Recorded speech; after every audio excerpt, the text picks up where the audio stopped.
ಆತ್ಮೀಯ ಬಂಧುಗಳೇ, ಅಖಿಲ ಭಾರತ ವಕೀಲರ ಒಕ್ಕೂಟ ಐಲು ಕರ್ನಾಟಕ ರಾಜ್ಯ ಸಮಿತಿ ಪ್ರಸ್ತುತಪಡಿಸುತ್ತಿರುವ ಅಂತರ್ಜಾಲ ಉಪನ್ಯಾಸ ತರಬೇತಿ ಕಾರ್ಯಾಗಾರ, ಮುಖ್ಯವಾಗಿ APP ಮತ್ತು ಮುನ್ಸಿಪ್ ಪರೀಕ್ಷೆಯನ್ನು ತೆಗೆದುಕೊಂಡಿರ್ತಕ್ಕಂಥ ಎಲ್ಲ ವಕೀಲ ಬಂಧುಗಳಿಗೆ ಈ ಒಂದು ಕೋವಿಡ್-19 ಪ್ಯಾಂಡಮಿಕ್ನ ಭಾಗವಾಗಿ ಎಲ್ಲ ವಕೀಲರು ರಾಷ್ಟ್ರಾದ್ಯಂತ ಮತ್ತು ವಿಶೇಷವಾಗಿ ಕರ್ನಾಟಕ ರಾಜ್ಯದಲ್ಲಿ ನಾವೆಲ್ಲರೂ ಏನು ಕೆಲಸವಿಲ್ಲದೆ, ನ್ಯಾಯಾಲಯದ ಕಲಾಪಗಳಿಲ್ಲದೆ ಖಾಲಿ ಕೂತ್ಕೊಂಡಿರ್ತಕ್ಕಂಥ ಒಂದು ಸಂದರ್ಭದಲ್ಲಿ ಅಖಿಲ ಭಾರತ ವಕೀಲರ ಒಕ್ಕೂಟ ಈ ಒಂದು ಸುಸಂದರ್ಭವನ್ನು ಎಲ್ಲ ವಕೀಲ ಸಮುದಾಯಕ್ಕೆ ನಾವು ಒಂದು ಸಂದೇಶವನ್ನು ಕಳಿಸಲಿಕ್ಕೆ ಸಾಧ್ಯ ಆಗಬೇಕು, ಈ ಸಮಯವನ್ನು ಸದುಪಯೋಗಪಡಿಸ್ಕೊಳ್ಳಿಕ್ಕೆ ಅನುಕೂಲ ಆಗಬೇಕು ಅನ್ನೋ ದೃಷ್ಟಿಯಲ್ಲಿ ನಾವು ಎಲ್ರಿಗೂ ಉಪನ್ಯಾಸವನ್ನು ನೀಡಲಿಕ್ಕೆ ಈ ಒಂದು ಅಂತರ್ಜಾಲ ಉಪನ್ಯಾಸ ತರಬೇತಿ ಕಾರ್ಯಾಗಾರದ ಒಂದು ವೇದಿಕೆಯನ್ನು ಸಿದ್ಧಪಡಿಸಿಕೊಂಡು ಆ ಮೂಲಕ ಯುವ ವಕೀಲರಿಗೆ, ಪರೀಕ್ಷಾರ್ಥಿಗಳಿಗೆ ಹಾಗೂ ರಾಜ್ಯದ ಎಲ್ಲ ವಕೀಲ ಮಿತ್ರರಿಗೆ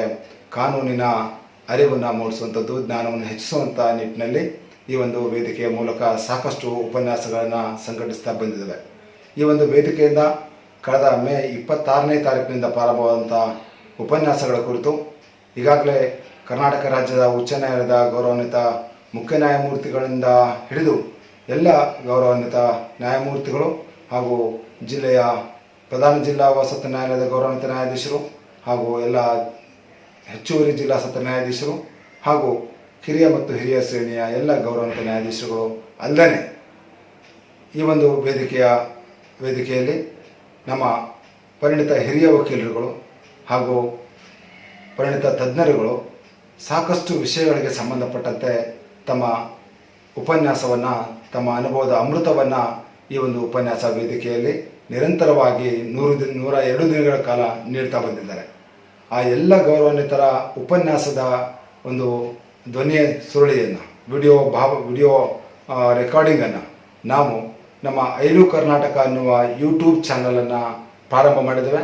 ಆ ಐಲು ಕರ್ನಾಟಕ ಯೂಟ್ಯೂಬ್ ಚಾನಲ್ನಲ್ಲಿ ನಿರಂತರವಾಗಿ ನಡೆದಂಥ 102 ದಿನಗಳ ವಿಡಿಯೋ ಚಿತ್ರೀಕರಣಗಳನ್ನು ಈ ಒಂದು ಯೂಟ್ಯೂಬ್ನಲ್ಲಿ ಅಪ್ಲೋಡ್ ಮಾಡಿದ್ದೇವೆ. ಸಾಕಷ್ಟು ವಿಷಯಗಳಿಗೆ ಸಂಬಂಧಪಟ್ಟಂಥ ಎಲ್ಲ ವಿಡಿಯೋಗಳು ಈ ಒಂದು ಐಲು ಕರ್ನಾಟಕ ಯೂಟ್ಯೂಬ್ನಲ್ಲಿ ಲಭ್ಯವಿದ್ದು ತಾವು ಅದನ್ನು ವೀಕ್ಷಿಸಿ ಅದರಿಂದ ಹೆಚ್ಚಿನ ಜ್ಞಾನವನ್ನು ಪಡೆದುಕೊಳ್ಳಕ್ಕೆ ಸಾಧ್ಯ ಆಗ್ತದೆ. ಈ ಒಂದು ಯೂಟ್ಯೂಬ್ನಲ್ಲಿ ಬಂದಿರತಕ್ಕಂಥ ವಿಡಿಯೋಗಳು ನಿಮಗೆ ಲೈಕ್ ಆದಲ್ಲಿ, ನಿಮಗೆ ಅದು ಮನಮುಟ್ಟುವ ರೀತಿಯಲ್ಲಿ ಇದ್ದಲ್ಲಿ, ನಿಮಗೆ ಅದು ಸಂತೃಪ್ತಿಯನ್ನು ನೀಡಿದಲ್ಲಿ ತಾವು ದಯವಿಟ್ಟು ಈ ಯೂಟ್ಯೂಬನ್ನು ಲೈಕ್ ಮಾಡಿ, ಶೇರ್ ಮಾಡಿ, ಹಾಗೆಯೇ ಸಬ್ಸ್ಕ್ರೈಬ್ ಆಗಿ. ಇನ್ನೂ ಸಾಕಷ್ಟು ಹೆಚ್ಚಿನ ವಿಷಯಗಳನ್ನ ತಾವು ಪಡೆದುಕೊಳ್ಳಕ್ಕೆ ಈ ಯೂಟ್ಯೂಬನ್ನು ಫಾಲೋ ಮಾಡಿ. ಧನ್ಯವಾದಗಳು. ನಮಸ್ಕಾರ. Respected members of the different bar associations, respected friends, ladies and gentlemen. At the outset, good evening to everybody. Friends, as you know that in the last lecture, that is in the last session, we have discussed something relating to the Transfer of Property Act 1882. I'm quite sure that at the end of the last session, we were discussing section 52 of the Transfer of Property Act. Section 52 more or less completed.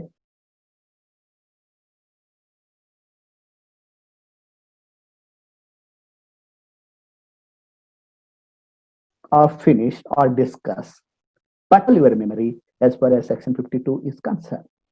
Friends, I was discussing with you as far as section 52, that is doctrine of lis pendens. Friends, if we go to section 52 of the Transfer of Property Act, that is lis pendens, definition ಏನಾದರೂ ನಾವು ನೋಡಿದೆ ಅಂದ್ರೆ the definition is a longer one or a bigger one or the big one. ನಾನು ಹಿಂದಿನ ಲೆಕ್ಚರ್ನಲ್ಲಿ ಹೇಳಿದ್ದೀನಿ, definitions may be big, ದೊಡ್ಡ ಇರ್ತಾವ, ಬಹಳ ದೊಡ್ಡ ಇರ್ತಾವ. ಅದನ್ನ ನೋಡಿದ ತಕ್ಷಣ ನಮಗೆ ಏನಪ್ಪ ಎಷ್ಟು ದೊಡ್ಡದೈತಿ, ಹೌ ಟು ಅಂಡರ್ಸ್ಟ್ಯಾಂಡ್, ನಾವು ಯಾವ ರೀತಿ ಅರ್ಥ ಮಾಡ್ಕೋಬೇಕು ಅಂತ ನಮ್ಮಲ್ಲಿ ಒಂದು ಸಮಸ್ಯೆ ಬರುತ್ತೆ ಅಥವಾ ಒಂದು ಫೀಲಿಂಗ್ ಬರುತ್ತೆ. I have made it very clear in the last lecture that the definitions may be bigger, the definitions may be a big. Don't worry, be happy. we have to analyze the definition. You have to cut the definition into pieces. Then we will get the characteristics. We will get the essential features. We will get the ingredients of the definition. Friends, I would like to make it very clear that lis pendens under takshana. Lis means litigation, proceeding, suit, or case. Pendency means the suit or the case or the dispute or the proceedings is pending. This is my simple submission at this particular juncture. What I want to just have a discussion with you is, as far as this particular section is concerned, lis pendens andere. When the suit is pending, when the dispute is going on, when the proceeding is going on between the two parties before the competent court, as far as a particular property is concerned, subject matter of the property is concerned. Subject matter is the property is concerned. If either of the parties to the litigation transfers the property during the pendency of the suit, then section 52 will be attracted. This is my simple submission at this particular juncture. In the last lecture, I have made it very clear that ಏನಪ್ಪ lis pendens ಅಂತಂದ್ರೇನು. When you analyze this, we will find a few ingredients. ಒಂದನೇದ್ದು ಏನಪ್ಪ ಅಂತಂತಂದ್ರೆ, so there must be a pendency of the suit or proceedings. Please remember, if you want to attract section 52 of the Transfer of Property Act, these things must be present. ಇರಲೇಬೇಕು. Then only section 52 will be attracted. Otherwise, section 52 will not be attracted. ಏನಪ್ಪಾ ಅಂತಂತಂದ್ರೆ, they are also called as conditions for application of the doctrine of lis pendens. ಏನಪ್ಪಾ ಅಂದ್ರೆ, there must be pendency of a suit or a proceedings. There must be a pendency of the suit or the proceedings. You know that when the case will be started, when the proceedings will be started ಅಂತ. Shoot ಯಾವ ಪ್ರಾರಂಭ ಆಗುತ್ತೆ ಅಂತಂದ್ರೆ, when the plaint is presented. When the plaint is presented, it is nothing but an institution of the suit. Institution of the suit ಅಂದ ತಕ್ಷಣ, the period, the time when you present the plaint before the competent court, then since then the litigation starts, the pendency of the litigation starts.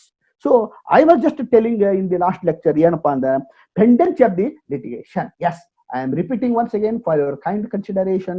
When the suit is presented, when the plaint is presented, when the suit is instituted, so the suit commences, the proceedings commences, the case starts. There is an institution of the suit. ಆ ಕ್ಷಣದಿಂದ, please remember, so ಆ ಕ್ಷಣದಿಂದ case pending ಐತಿ ಅಂತ ನಾವು ಅರ್ಥ ಮಾಡಿಕೊಳ್ಳಬೇಕು. ಈ ಒಂದು ಸಂದರ್ಭದಲ್ಲಿ either of the parties suit file ಮಾಡಿಂದ either of the parties transfers the property or alienate the property, then section 52 will be attracted. So please take it for granted. I was just discussing, ನಾ ಹಿಂದಿನ period ನಲ್ಲಿ ಹೇಳ್ತಾ ಇದ್ದೆ, ಒಂದು ವೇಳೆ ನಾವು ಏನಾದರೂ, if we present the plaint before the wrong court, when we file a suit before the wrong court by presenting the plaint, then section 52 of the Transfer of Property Act will not be applicable, because we have filed a suit before the wrong court. When the suit is filed before the wrong court, then section 52 will not be attracted. ಅಂತ ಸಂದರ್ಭದಲ್ಲಿ it is the duty of the court. The court always returns the plaint to the advocate concerned or to the party concerned. ಏನಂತ, you please take this, present it before the honorable competent court ಅಂತ. So filing ಮಾಡುವುದು ಅದು ಹೊಳ್ಳಿ ಕೊಡುವುದು ಆ ಒಂದು ಆ ಕ್ಷಣದಿಂದ you come to the proper court or competent court ಬರುವ ಹೊತ್ತಿನವರೆಗೆ ಏನಾದರೂ ಟ್ರಾನ್ಸಾಕ್ಷನ್ಸ್ ಟೇಕ್ಸ್ ಪ್ಲೇಸ್ ಅಂದ್ರೆ either of the parties transfer the property that is subject matter of the suit section 52 will not be attracted. ನನ್ನ submission ಏನಪ್ಪಾ ಅಂದ್ರೆ ಅಲ್ಲಿಂದ ತಗೊಂಡು ಬಂದು ನೀವು ಪ್ರಾಪರ್ ಕೋರ್ಟ್ ನಲ್ಲಿ ಅಥವಾ ಕಾಂಪಿಟೆಂಟ್ ಕೋರ್ಟ್ ನಲ್ಲಿ ಅದನ್ನ ಹಾಜರು ಮಾಡು ತನಕ ಲಿಸ್ಟ್ ಪೆಂಡೆನ್ಸ್ ಆಗುವುದಿಲ್ಲ. ಆ ಒಂದು ಕ್ಷಣ when you present it before the competent court ಅವಾಗಿಂದ section 52 will start, lis pendens will start. So if either of the parties to the contract alienates the property, transfers the property, then section 52 will be attracted ಅಂತ ನಾನು ಹಿಂದಿನ page ನಲ್ಲಿ ಹೇಳಿದ್ದೀನಿ ಮೈ dear friends. ಇದು ಒಂದು ಸಂದರ್ಭ ನಾನು ಹೇಳಿದ್ದೀನಿ ಅಷ್ಟೇ. ಇನ್ನು ಒಂದು ಸಂದರ್ಭದಲ್ಲಿ ಹೇಳ್ತೀನಿ, sometimes we present the plaint before the competent court, but the competent court is a higher court. ಆ higher court ಅಲ್ಲದ ಇನ್ನು higher court ಅದಾವ, they are also called as or considered as a competent court. ಆ ಸಂದರ್ಭದಲ್ಲಿಯೂ ಸಹ the higher grade court ಏನ್ ಮಾಡುತ್ತೆ, it returns the plaint to the advocate or to the party concern. ಅಲ್ಲಿಂದ ಬಂದ ನಾವು ಅದನ್ನ we will present it before the competent court, ಅಂದ್ರೆ ಲೋವರ್ ಗ್ರೇಡ್ ಕಾಂಪಿಟೆಂಟ್ ಕೋರ್ಟ್ ನಲ್ಲಿ ನಾವು ಹಾಜರು ಮಾಡ್ತೇವೆ. ಈಗ ಒಂದು ಏನು ಪ್ರಶ್ನೆ ಬಂತು ನಮ್ಮಲ್ಲಿ ಅಂತಂದ್ರೆ, ಏನು ಫೈಲ್ ಮಾಡಿ ಅವ್ರು ನಮ್ಗೆ ಸಾಹೇಬ್ರು ಹೊಳೆ ಕೊಡ್ತಾರಲ್ಲ, ಆ ಕ್ಷಣದಿಂದ ಫೈಲ್ ಮಾಡಿದ ಕ್ಷಣದಿಂದ ಅದನ್ನ ತಗೊಂಬಂದ ಇಲ್ಲಿ ಬೇರೆ ಕೋರ್ಟಿಗೆ ಫೈಲ್ ಮಾಡುವವರೆಗೆ ಅದೊಂದು ಪೀರಿಯಡ್ ಇರುತ್ತೆ. ಆ ಪೀರಿಯಡ್ನಲ್ಲಿ ಏನಾದರೂ if either of the parties to the suit transfer the property during this period, ಅವಾಗ ಪ್ರಶ್ನೆ ಬಂತು whether section 52 will be attracted or not ಅಂತ ಪ್ರಶ್ನೆ ಬಂತು. ಅದಕ್ಕೆ ಉತ್ತರ very simple. The simple answer is that section 52 will be attracted because we have filed it in a higher grade court, ಅದು competent court ಅದ, ಅದಕ್ಕೆ list pendens will be attracted. ಅದನ್ನ ತಗೊಂಡ್ ಬಂದ ನಾವು ಇಲ್ಲಿ ಕೆಳಗಿನ ಕೋರ್ಟ್ ಅಂದ್ರೆ ಕಾಂಪಿಟೆಂಟ್ ಕೋರ್ಟಿಗೆ ಹಾಜರು ಮಾಡುವ ಪೀರಿಯಡ್ ಐತಲ್ಲ, ಅದನ್ನ ಕನ್ಸಿಡರ್ ಮಾಡ್ತಾರೆ. ಆ period is called as a lis pendens, ಅಂದ್ರೆ lis pendens will be attracted ಅಂತ ಇಲ್ಲಿ ನಮ್ಮ ಮಹಾನುಭಾವರು ಹೇಳಿದ್ದಾರೆ. So this is my simple submission at this particular juncture. Please take it for granted. ಒಂದು ವೇಳೆ ಇಲ್ಲಿ ಒಂದು ಹೇಳಿದ್ದಾರೆ, failure to present the plaint in the court of lower grade in such cases may be regarded. ಒಂದು ವೇಳೆ ಅವರು higher court ಕೇಟ್ನವರು ನಮಗ ಹೇಳ್ಕೊಡ್ತಾರ ಪ್ಲೇನ್ ಕಾಪಿ, ಹೋಗಿ ತಳಗಿನ ಕೋರ್ಟ್ನಾಗ ಹಾಕ್ರಿ, ಲೋವರ್ ಗ್ರೇಡ್ ಕೋರ್ಟ್ ಹಾಕ್ರಿ ಅಂತ ಏನಂತ ಕೊಡ್ತಾರಲ್ಲ, ಅವಾಗ ನಾವ್ ಏನಾದರೂ ಅದನ್ನ ಪ್ರೆಸೆಂಟ್ ಮಾಡ್ಲಿಲ್ಲ ಅಂತಂದ್ರ ಅದು it will be considered as an irregularity ಅಂತಾರ. ಅದೇನ್ ದೊಡ್ಡ ಮಹತ್ವ ಅಲ್ಲ. It is considered as an irregularity that can be regularized ಅಂತ ಇಲ್ಲಿ ನಮ್ಮ ಮಹಾನುಭಾವರು ಹೇಳಿದ್ದಾರೆ. This is also one of the point to be considered when we have a discussion with when we have a discussion as far as section 52 of the Transfer of Property Act is concerned. ಈ section 52 ದಲ್ಲಿ ಮತ್ತೆ ಮುಂದುವರಿತಾ ನಾನು ನಿಮಗೆ discussion ಮಾಡಬೇಕು ಏನಪ್ಪಾ ಅಂತಂದ್ರೆ, we present the plaint in a proper court or in a competent court. When you present the plaint, you please remember, you please take it for granted, when a suit is presented, when the plaint is presented, it must be always accompanied with sufficient court fee as prescribed, as contemplated in the Karnataka Suit Valuation and Court fee and Karnataka Court Fee and Suit Valuation Act of 1958. ಒಂದು ವೇಳೆ ನಾವು full fee ಕೊಟ್ಟಿವಿ, case file ಮಾಡಿದೀವಿ ಅಂತಂದ್ರೆ section 52 start, ಅಂದ್ರೆ section 52 will be attracted. ಆ ಕ್ಷಣದಿಂದ list ಪೆಂಡೆನ್ಸ್ start ಆಗುತ್ತೆ. ಆ ಒಂದು ಅವಧಿಯಲ್ಲಿ ಇಫ್ ಐದರ್ ಆಫ್ ದಿ ಪಕ್ಷ ಇಬ್ಬರಲ್ಲಿ ಯಾರಾದ್ರೂ ಆ ಪ್ರಾಪರ್ಟಿಯನ್ನು ಮಾರಾಟ ಮಾಡಿದರೆ ಅಥವಾ ಎಲಿನೇಟ್ ಮಾಡಿದರೆ ಸೆಕ್ಷನ್ 52 ವಿಲ್ ಬಿ ಅಟ್ರಾಕ್ಟೆಡ್. ಆದರೆ ಸಮಟೈಮ್ಸ್ ವಾಟ್ ವಿ ಡೂ, ನಾವ್ ಏನ್ ಮಾಡ್ತೀವಪ್ಪ ಅಂತಂದ್ರೆ, we present the suit, we file the suit by presenting a plaint in a court of law. ಅವಾಗ we have not paid the court fee, sufficient court fee ಅಂತ ಹೇಳ್ತಾರ ಅವ್ರು. Sufficient court fee ನಾವು ಕೊಡ್ಲಿಲ್ಲ, ನಾವು ಫೈಲ್ ಮಾಡಿದ್ವಿ, ಅವಾಗ ಒಂದು ಪ್ರಶ್ನೆ ಬರುತ್ತೆ, it is discretionary power of the court. ಏನು, the court has two options here. ಒಂದು, Mr. Counsel, you have not paid the sufficient court fee. You please pay the court fee ಅಂತ ಪ್ಲೇಂಟ್ ಅನ್ನ ನಮಗೆ ರಿಟರ್ನ್ ಮಾಡಬಹುದು. Please remember, ಒಂದು ವೇಳೆ court ಏನಾದರೂ ನಮಗೆ ಪ್ಲೇಂಟ್ ರಿಟರ್ನ್ ಮಾಡ್ತಿ, you along with the proper court fee ಅಂತ ರಿಟರ್ನ್ ಮಾಡ್ತೀವಿ ಅಂತಂದ್ರೆ ಅವಾಗ ನೋಡಿ ಆ ಒಂದು ಕ್ಷಣ ಅಲ್ಲಿಂದ ನಾವು ಹಾಜರ್ ಮಾಡುವವರೆಗೆ with court fee with sufficient court fee ಹಾಜರ್ ಮಾಡುವವರೆಗೆ, ಆ ಒಂದು ಕ್ಷಣದಿಂದ ಈ ಶೂಟ್ ಅನ್ನ ಫೈಲ್ ಮಾಡುವವರೆಗೆ ಏನಾದ್ರೂ ಈ ಒಂದು ಅವಧಿಯಲ್ಲಿ if either of the parties to the suit transfer ಮಾಡಿದ್ರೆ section 52 will not be attracted because there is no proceeding, because there is no ಶೂಟೇ ಇಲ್ಲ, ಪ್ರೊಸೀಡಿಂಗ್ಸೇ ಇಲ್ಲ, ಕೇಸೇ ಇಲ್ಲ. ಆ ಒಂದು ಸಂದರ್ಭದಲ್ಲಿ section 52 will not be attracted. ಇದು ಒಂದು ಪದ್ಧತಿ ಆದ್ರೆ, ಇದೊಂದು ಮೋಡ್ ಆದ್ರೆ ಕೋರ್ಟ್ನವರು ಸಹ judge can do like this also. ಏನಪ್ಪಾ ಅಂತಾರೆ, mister counsel, you have presented the suit that is plaint, but you have not paid the sufficient court fee. You please pay the deficit court fee ಅಂತ ಹೇಳ್ತಾರೆ. Plaint return ಮಾಡೋಮಲ್ಲ, ಇಲ್ಲೇ plaint is there only, but direction is given to the advocate or to the party concerned. So to pay the deficit court fee. Okay, Your Honor, we will pay the deficit court fee ಅಂತ ಏನಾದ್ರೂ ಅಂದ್ವಿ, ಆ case ಅಲ್ಲೇ ಇತ್ತು ಅಂತಂದ್ರೆ the suit is pending, the litigation is pending, the proceeding is pending, from the time when the plaintiff is presented before the honorable court ಅಂತ ನಾವು ಹಿಂದಿನ ಒಂದು ಡಿಸ್ಕಷನ್ ಅಲ್ಲಿ ನಾವು ಮಾಡಿದ್ದೀವಿ friends. Please take it for granted ಅಂತ ನಾನು ಹೇಳ್ತಾ ಇದ್ದೀನಿ. So this is my simple submission at this particular junction. ಈ ಶೂಟು ಇದಿಷ್ಟು ತನಕ ಡಿಸ್ಕಷನ್ ಮಾಡಿದ್ವಿ. ಏನಪ್ಪಾ ಇದು ಅಂತಂದ್ರೆ, ಡಿಸ್ಕಷನ್ ಏನ್ ಮಾಡಿದಪ್ಪ ಅಂತಂದ್ರೆ, the pendency of litigation. Yes, is the pendency of the litigation. The litigation must be pending before the competent court. Yes, we have discussed the competent court ಅಂದ್ರೆ ಯಾವುದು. So competent court is the competent court ಅಂತ ನಾನು already discussed. Next one my dear friends, ಇನ್ನೂ ಒಂದು important condition ಏನಪ್ಪಾ to attract section 52 of the transfer property act. ಏನಪ್ಪಾ ಅಂದ್ರೆ bona fide litigation ಇರಬೇಕು.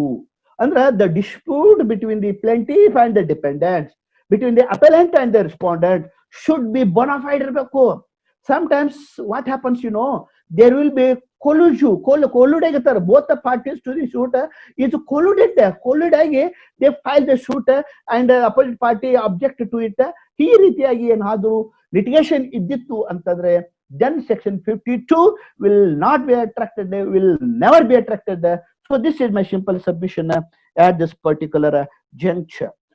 Bona fide litigation must be there, legal litigation must be there, fair litigation must be there, then only section 52 will be attracted. Ega, when the plaintiff presented the plaint, when the plaintiff has filed the suit before the honorable court, as far as the property is concerned, ಆ property ಸಂಬಂಧ ಇರ್ತದೆ. ಅಲ್ಲಿ ಅವನ ಹಕ್ಕು ಏನು, ಅವನ right ಏನು, ಅವ್ರದ್ದು ಏನೈತೆ ಅಂತ ಡಿಸೈಡ್ ಮಾಡೋದಕ್ಕೆ ಸೂಟ್ ಅನ್ನು ಹಾಕಿರ್ತಾನೆ ಬಿಫೋರ್ ದಿ ಕಾಂಪಿಟೆಂಟ್ ಕೋರ್ಟ್. ಅಲ್ಲಿ right to immovable property must be in a dispute. Right to immovable property must be in a dispute. ಅವನ ಹಕ್ಕು ಆ ಒಂದು ಪ್ರಾಪರ್ಟಿಯಲ್ಲಿ ಇನ್ವಾಲ್ವ್ ಆಗಿರ್ತೈತಿ, ಅದು ಸಹಿತ ಇಂಪಾರ್ಟೆಂಟ್ ಇರುತ್ತೆ. So this is also another condition. You just take it for granted, my dear friends. Transfer by any of the parties. Yes, this is also next condition. If either of the parties, ಈ ಪಕ್ಷ dependent ಆಗಲಿ ಅಥವಾ plaintiff ಆಗಲಿ, ಇವರಿಬ್ಬರಲ್ಲಿ ಯಾರಾದರೂ transfer the property during the pendency of the suit, then section 52 will be attracted. ಈಗ ನೀವು ಕೇಳು, the parties to the suit ಅಂತ ಸ್ಪೆಸಿಫಿಕ್ ಆಗಿ ಹೇಳಿದ್ದಾರೆ. The definition clearly mentions it is one of the condition. ಇದರ ಅರ್ಥ ಏನಪ್ಪಾ ಅಂದ್ರೆ, if either of the party, ಈ ಎರಡು ಪಕ್ಷಗಾರಲ್ಲಿ ಯಾರಾದ್ರೂ ಮಾಡಿದ್ರೆ section 52 will be attracted.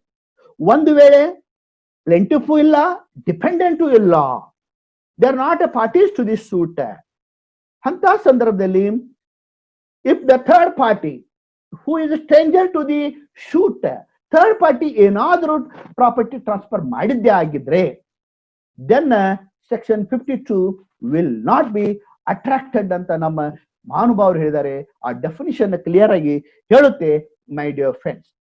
Last condition ಏನ ಅಂತಂದ್ರೆ ಸ್ನೇಹಿತರೆ, ಲಾಸ್ಟ್ ಕಂಡೀಷನ್ ಏನ ಅಂತಂದ್ರೆ ಆ ಟ್ರಾನ್ಸ್ಫರ್ ಮಾಡ್ತಾರಲ್ಲ ಪ್ರಾಪರ್ಟಿನ, ಆ property definitely affects the rights of the parties to the litigation.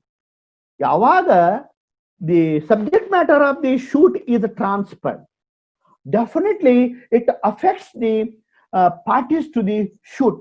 It must affect the parties to the shoot. Then only section 52 of the Transfer of Property Act of 1882 will be attracted. So please take it for granted, my dear friends. ಇಷ್ಟು ತನಕ ನಾನು ನಿಮ್ಮ ಮುಂದೆ ಏನ್ ಹೇಳಿದೆ ಅಂತಂದ್ರೆ section 52 lis pendens ಅಂತ. Okay, we have filed the suit. Yes, defendant ಬಂದ್ ಹಾಜರಾದ, ಎಲ್ಲ ಮುಗೀತು. ಕೇಸ್ ಡಿಕ್ರೀಡ್ ಆಗ್ಬೋದು, the suit is decreed or the suit is dismiss, whatever the case may be ಇರಲಿ. ಈ ಒಂದು ಅವಧಿಯಲ್ಲಿ ಪ್ರಾಪರ್ಟಿ ಟ್ರಾನ್ಸ್ಫರ್ ಮಾಡಿದ್ರೆ ಸೆಕ್ಷನ್ 52 ವಿಲ್ ಬಿ ಅಟ್ರಾಕ್ಟೆಡ್. ಇದನ್ನ ಮುಂದುವರಿತಾ ಇದ್ದೀನಿ. ಏನು ಮುಂದುವರೆದು ಏನ್ ಹೇಳಬೇಕು?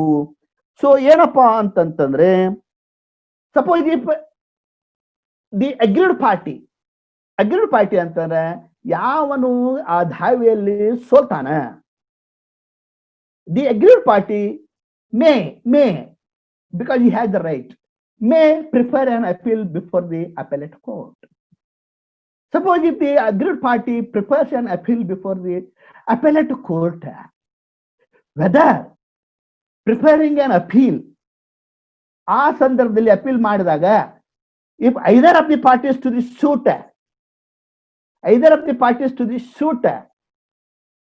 transfer the property, now the question comes, ಏನ್ರಿ ಶೂಟ್ ಅಂದ್ವಿ, ಈಗ ನಾವು ಶೂಟ್ ನಾಗೆಲ್ಲ ಅಪೀಲ್ ಇದ್ರಾಗ ಅದೇವಿ, ಈಗ ನಾವು ಟ್ರಾನ್ಸ್ಫರ್ ಮಾಡ್ಬೋದೇನು ಅಂತಂದ್ರೆ, ಎಸ್ ಮೈ ಡಿಯರ್ ಫ್ರೆಂಡ್ಸ್, ನನ್ನ ಸಬ್ಮಿಷನ್ ಏನಪ್ಪಾ ಅಂದ್ರೆ ಟ್ರಾನ್ಸ್ಫರ್ ಮಾಡ್ಬೋದೇನಂತಲ್ಲ, ನನ್ನ ಸಬ್ಮಿಷನ್ ಏನಪ್ಪಾ ಅಂತಂದ್ರೆ, so pendency of the suit also continuous.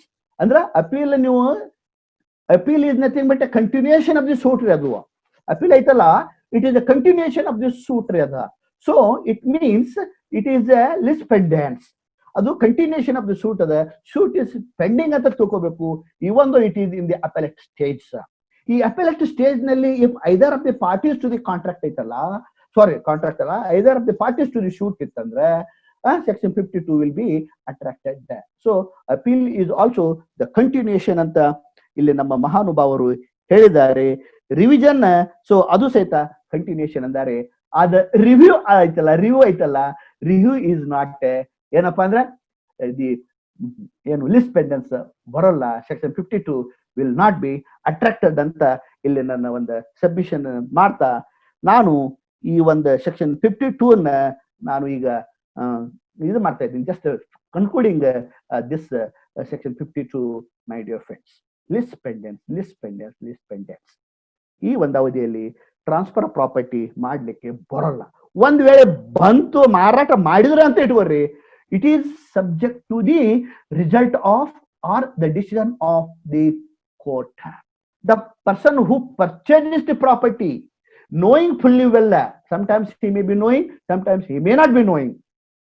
So if he is a bona fide purchaser, his interest will be protected by the court. But it is at his risk. ಅವನ ಧೈರ್ಯ ಇರೋದು, ಅವನಿದು ಗೊತ್ತಿದ್ದು ಅವ litigation property ಖರೀದಿ ಮಾಡ್ಯಾನಂತಾರೆ. he has taken a risk. ಆ risk ಏನಾಗುತ್ತೆ ಅಂದ್ರೆ, it is subject to the result of the court, subject to the result of the case. ಕೋರ್ಟ್ನವರು ಏನ್ ನಿರ್ಣಯ ಕೊಡ್ತಾರ ಅದ್ರ ಪ್ರಕಾರ ಅವಾಗ ಒಂದು ಬೆನಿಫಿಟ್ ಸಿಗುತ್ತೆ. ಆದ್ರೂ ಹಿ ಕ್ಯಾನ್ ಚಾಲೆಂಜ್ ಇಟ್, ಅದನ್ನ ನಾವು ಚಾಲೆಂಜ್ ಮಾಡ್ಬೋದು. ಹೆಂಗಪ್ಪ ಅಂತಾರೆ, he may be impleaded as a party. ಅವಾಗ ಇಲ್ಲಪ್ಪ ಕೇಸ್ ಹಾಕ್ಯಾರು, ಅದ್ರಾಗ ನಾನು ಪಾರ್ಟಿ ಆಗ್ಬೇಕು, ನಾ ಇದನ್ನ ಖರೀದಿ ಮಾಡಿದೀನಿ, ಇಟ್ ಅಫೆಕ್ಟ್ಸ್ ಮೈ ರೈಟ್ ಅಂತ ಏನಾರ ಅಂತಾರೆ, S, he may be implicated as a party to the suit. He may take his own defense and he may protect his interest. So this is my simple submission at this particular juncture. As far as section 52 is the concern, my dear friends, please. I hope that all my friends have understood this concept, that is the doctrine of lis pendens under section 52. Friends, now I will take you to section 53. Section 53 ಐತಲ್ಲ fraudulent transfer. ಒಂದು 2 ನಿಮಿಷ ಅಥವಾ 3 ನಿಮಿಷ ಅಂದ್ರೆ 4 ನಿಮಿಷದಲ್ಲಿ ನಾನು I will just finish this section. Fraudulent transfer. Fraudulent ಅಂದ್ರೆ you know what you mean by fraud. Transfer ಅಂದ್ರೆ I already discussed with you in the beginning of the last session. Section 5 of the Transfer of Property Act deals with the transfer. When it amounts to transfer ಅಂತ ನಾನು already discussion ಮಾಡಿದ್ದೀನಿ. ಈಗ fraudulent transfer ಅಂತಂದ್ರೆ ಏನು ಅಂದ್ರೆ, in case of a transfer minimum 2 parties will be there ಅಂತ ನಾನು ಹೇಳಿದೆ. Transfer of property minimum 2 persons will be there ಅಂತ ನಾನು ಹೇಳಿದೆ. ಮ್ಯಾಕ್ಸಿಮಮ್ ಏನ್ ಲಿಮಿಟ್ ಇಲ್ಲ, ಎಂತ ಇನ್ಫೈನೈಟ್ ಅಂದ್ರೆ ಲಿಮಿಟೇ ಇಲ್ಲ. Any number of persons may be there, minimum 2 ಇರಬೇಕು ಅಂತ ನನ್ನ submission.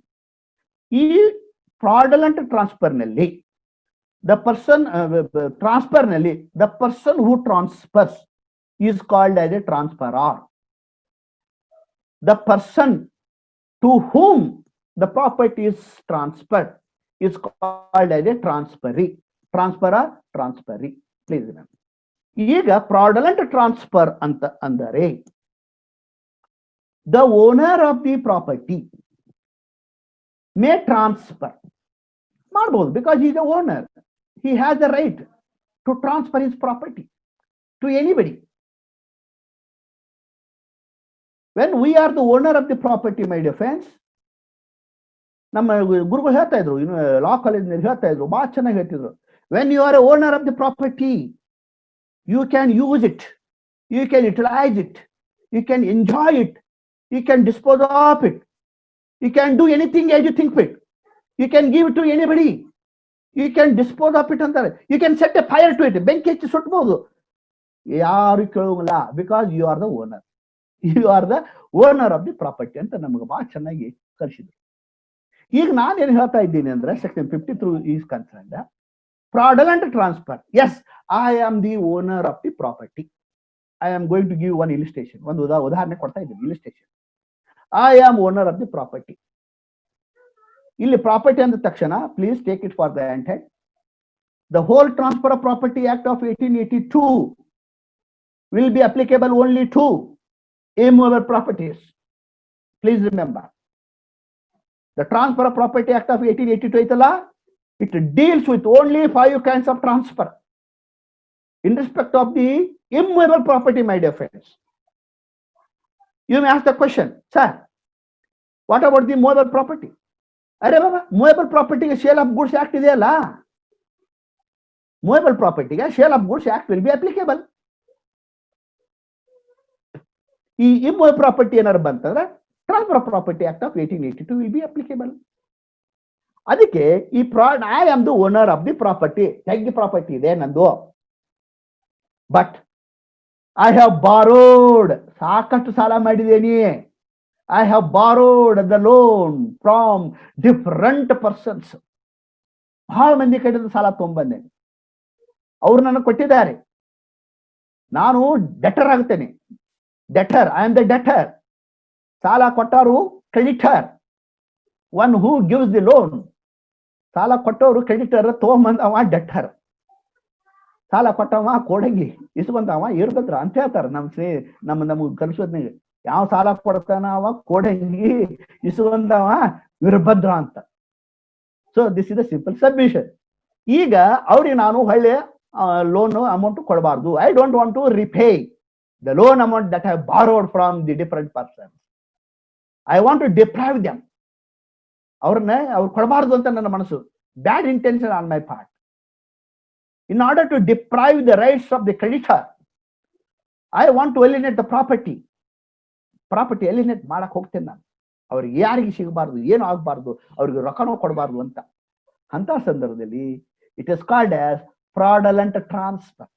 Fraudulent transfer means transfer of the property with a malified intention to deprive the creditors of the transferor. ಇಂಥ ಸಂದರ್ಭದಲ್ಲಿ ಇಟ್ ಅಮೌಂಟ್ಸ್ ಟು ಏನ್ರಿ ಅಂದ್ರೆ ಫ್ರಾಡಲೆಂಟ್ ಟ್ರಾನ್ಸ್ಫರ್ ಆಗುತ್ತೆ. fraudulent transfer ಆದ್ರೂ ಸಹಿತ the creditors can proceed against me, can claim their amount, can approach the court. ಅವ್ರಿಗೇನು ನ್ಯಾಯ ಸಿಗುತ್ತೆ, ಅವ್ರಿಗೆ ನ್ಯಾಯ ಸಿಗುತ್ತೆ. ಆವಾಗ ದಿ ಅಪ್ರೋಚ್ ದಿ ಅಡ್ವೊಕೇಟ್ಸ್, ನಾವು ನಮ್ಮ ಹತ್ರ ಬರ್ತಾರೆ, ನಾವು ಅವರಿಗೆ ಗೈಡ್ ಮಾಡಬೇಕು.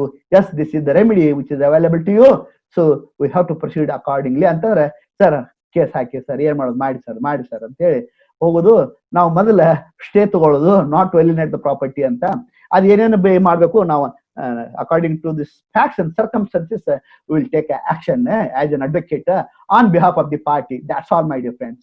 So I don't want to discuss more than this as per section 53, that is fraudulent fraudulent ಮೋಸ ಮಾಡಬೇಕು, ಅವ್ರಿಗೆ ಕೊಡಬಾರ್ದು ಅಂತ ಒಂದು ದುರುದ್ದೇಶ ಇಟ್ಟುಕೊಂಡು ನಾವು ಈ ರೀತಿ ಮಾಡಿದ್ರೆ ಸೆಕ್ಷನ್ 53 ವಿಲ್ ಬಿ ಅಟ್ರಾಕ್ಟೆಡ್ ಅಂತ. ಇನ್ನು ಇದ್ರ ಕೂಡ ಬಹಳ ಅದ, ಡಿಸ್ಕಷನ್ ಮಾಡೋದು ಬಹಳ ಅದ. But I don't want to discuss, ಇವೆಲ್ಲ ಡಿಸ್ಕಷನ್ ಮಾಡ್ಲಿಕ್ಕೆ ಆಗೋದಿಲ್ಲ. ಏನಪ್ಪಾ ಅಂದ್ರೆ, at the most I will give you the hints ಕೊಡ್ತೇನೆ, ಅದ್ರ ಬಗ್ಗೆ ಒಂದಷ್ಟು ಪಾಯಿಂಟ್ಸ್ ಅನ್ನು ಕೊಡ್ತೇನೆ. ಈಗ ಕೊಟ್ಟಿದ್ದೇನೆ ಅಂತ ನಾನು ತಿಳ್ಕೊಂತ ಇದ್ದೀನಿ. My dear friends, please take it for granted. Friends, ಈ ಒಂದು ಸೆಕ್ಷನ್ ಆದ ತಕ್ಷಣ ಇನ್ನೊಂದು ಸೆಕ್ಷನ್ ಇದೆ, ಅದು section 53A. 53A, section 53A of the act deals with ಏನಪ್ಪಾ ಅಂದ್ರೆ part performance. You know what do mean by part performance. ಆದರೂ ಸಹಿತ ನಾನು ನಿಮಗೆಲ್ಲ ಐತಂತ ತಿಳ್ಕೊಂತೇನೆ, ಆದ್ರೆ ಈ ಸದ್ಯ ನೆನಪಿಲ್ಲ, ಅವು ಮೈಂಡಾಗ ಎಲ್ಲ ಅದಾವ. Sir, we have studied, LLB ಮುಗಿಸಿದ್ದೇವಿ, ವಕೀಲಿಕೆ ಮಾಡ್ತಾ ಇದ್ದೀವಿ, ಪರೀಕ್ಷೆಗೆ ಹೋಗ್ತಾ ಇದ್ದೀವಿ, ಎಲ್ಲ ಗೊತ್ತಿದೆ. We have studied it. ಆದ್ರೆ ನನ್ನ ಅನುಭವ ಪ್ರಕಾರ, ನನ್ನ ಅನಿಸಿಕೆ ಪ್ರಕಾರ, it is somewhere in our mind. ನಮ್ಮ ಮೈಂಡ್ ನಲ್ಲಿ ಎಲ್ಲೋ ಒಂದು ಮೂಲೆಯಲ್ಲಿ ಇದೆ ಅದು. ಅದಕ್ಕೆ ನಾವೇನ್ ಮಾಡ್ಬೇಕು, we have to just wash it, brush it. ಅದನ್ನ ಬ್ರಷ್ ಮಾಡಿಬಿಟ್ಟೆ ಅಂತಂದ್ರೆ ಅಲ್ಲಿ ಕ್ಲೀನ್ ಆಗಿರುತ್ತೆ, ಅದು ಬಂದ್ಬಿಡುತ್ತೆ, ಮೈಂಡಿನಲ್ಲಿ ಬಂದ್ಬಿಡುತ್ತೆ. The mind of all the persons is most powerful ಸಾಹೇಬ್ರೆ. ಮೈಂಡ್, ನಮ್ಮ ಮನಸ್ಸು ಐತಲ್ಲ, ಅದ್ರ ಮುಂದೆ ಏನು ಆಗಲ್ಲ, ಅಂತ ಪವರ್ಫುಲ್ ಇದೆ ಮೈಂಡ್ ಎಲ್ಲರದು. ಆದ್ರೆ ನಾವು 1% ಮೈಂಡ್ ಅನ್ನು ಸರಿಯಾಗಿ ಉಪಯೋಗ ಮಾಡ್ತಾ ಇಲ್ಲ. 1%, 2%, 3% ಮೈಂಡ್ ಉಪಯೋಗ ನಾವು ಮಾಡಿದ್ರೆ ನಾವಿಲ್ಲಿ ಇರಕ್ ಸಾಧ್ಯನಿಲ್ಲ. ಅಂತ ಇದೆ, ಶಕ್ತಿ ಇದೆ ನಮ್ಮ ಮನಸ್ಸಿಗೆ, ನಮ್ಮ ಮೈಂಡಿನಲ್ಲಿ ಇದೆ.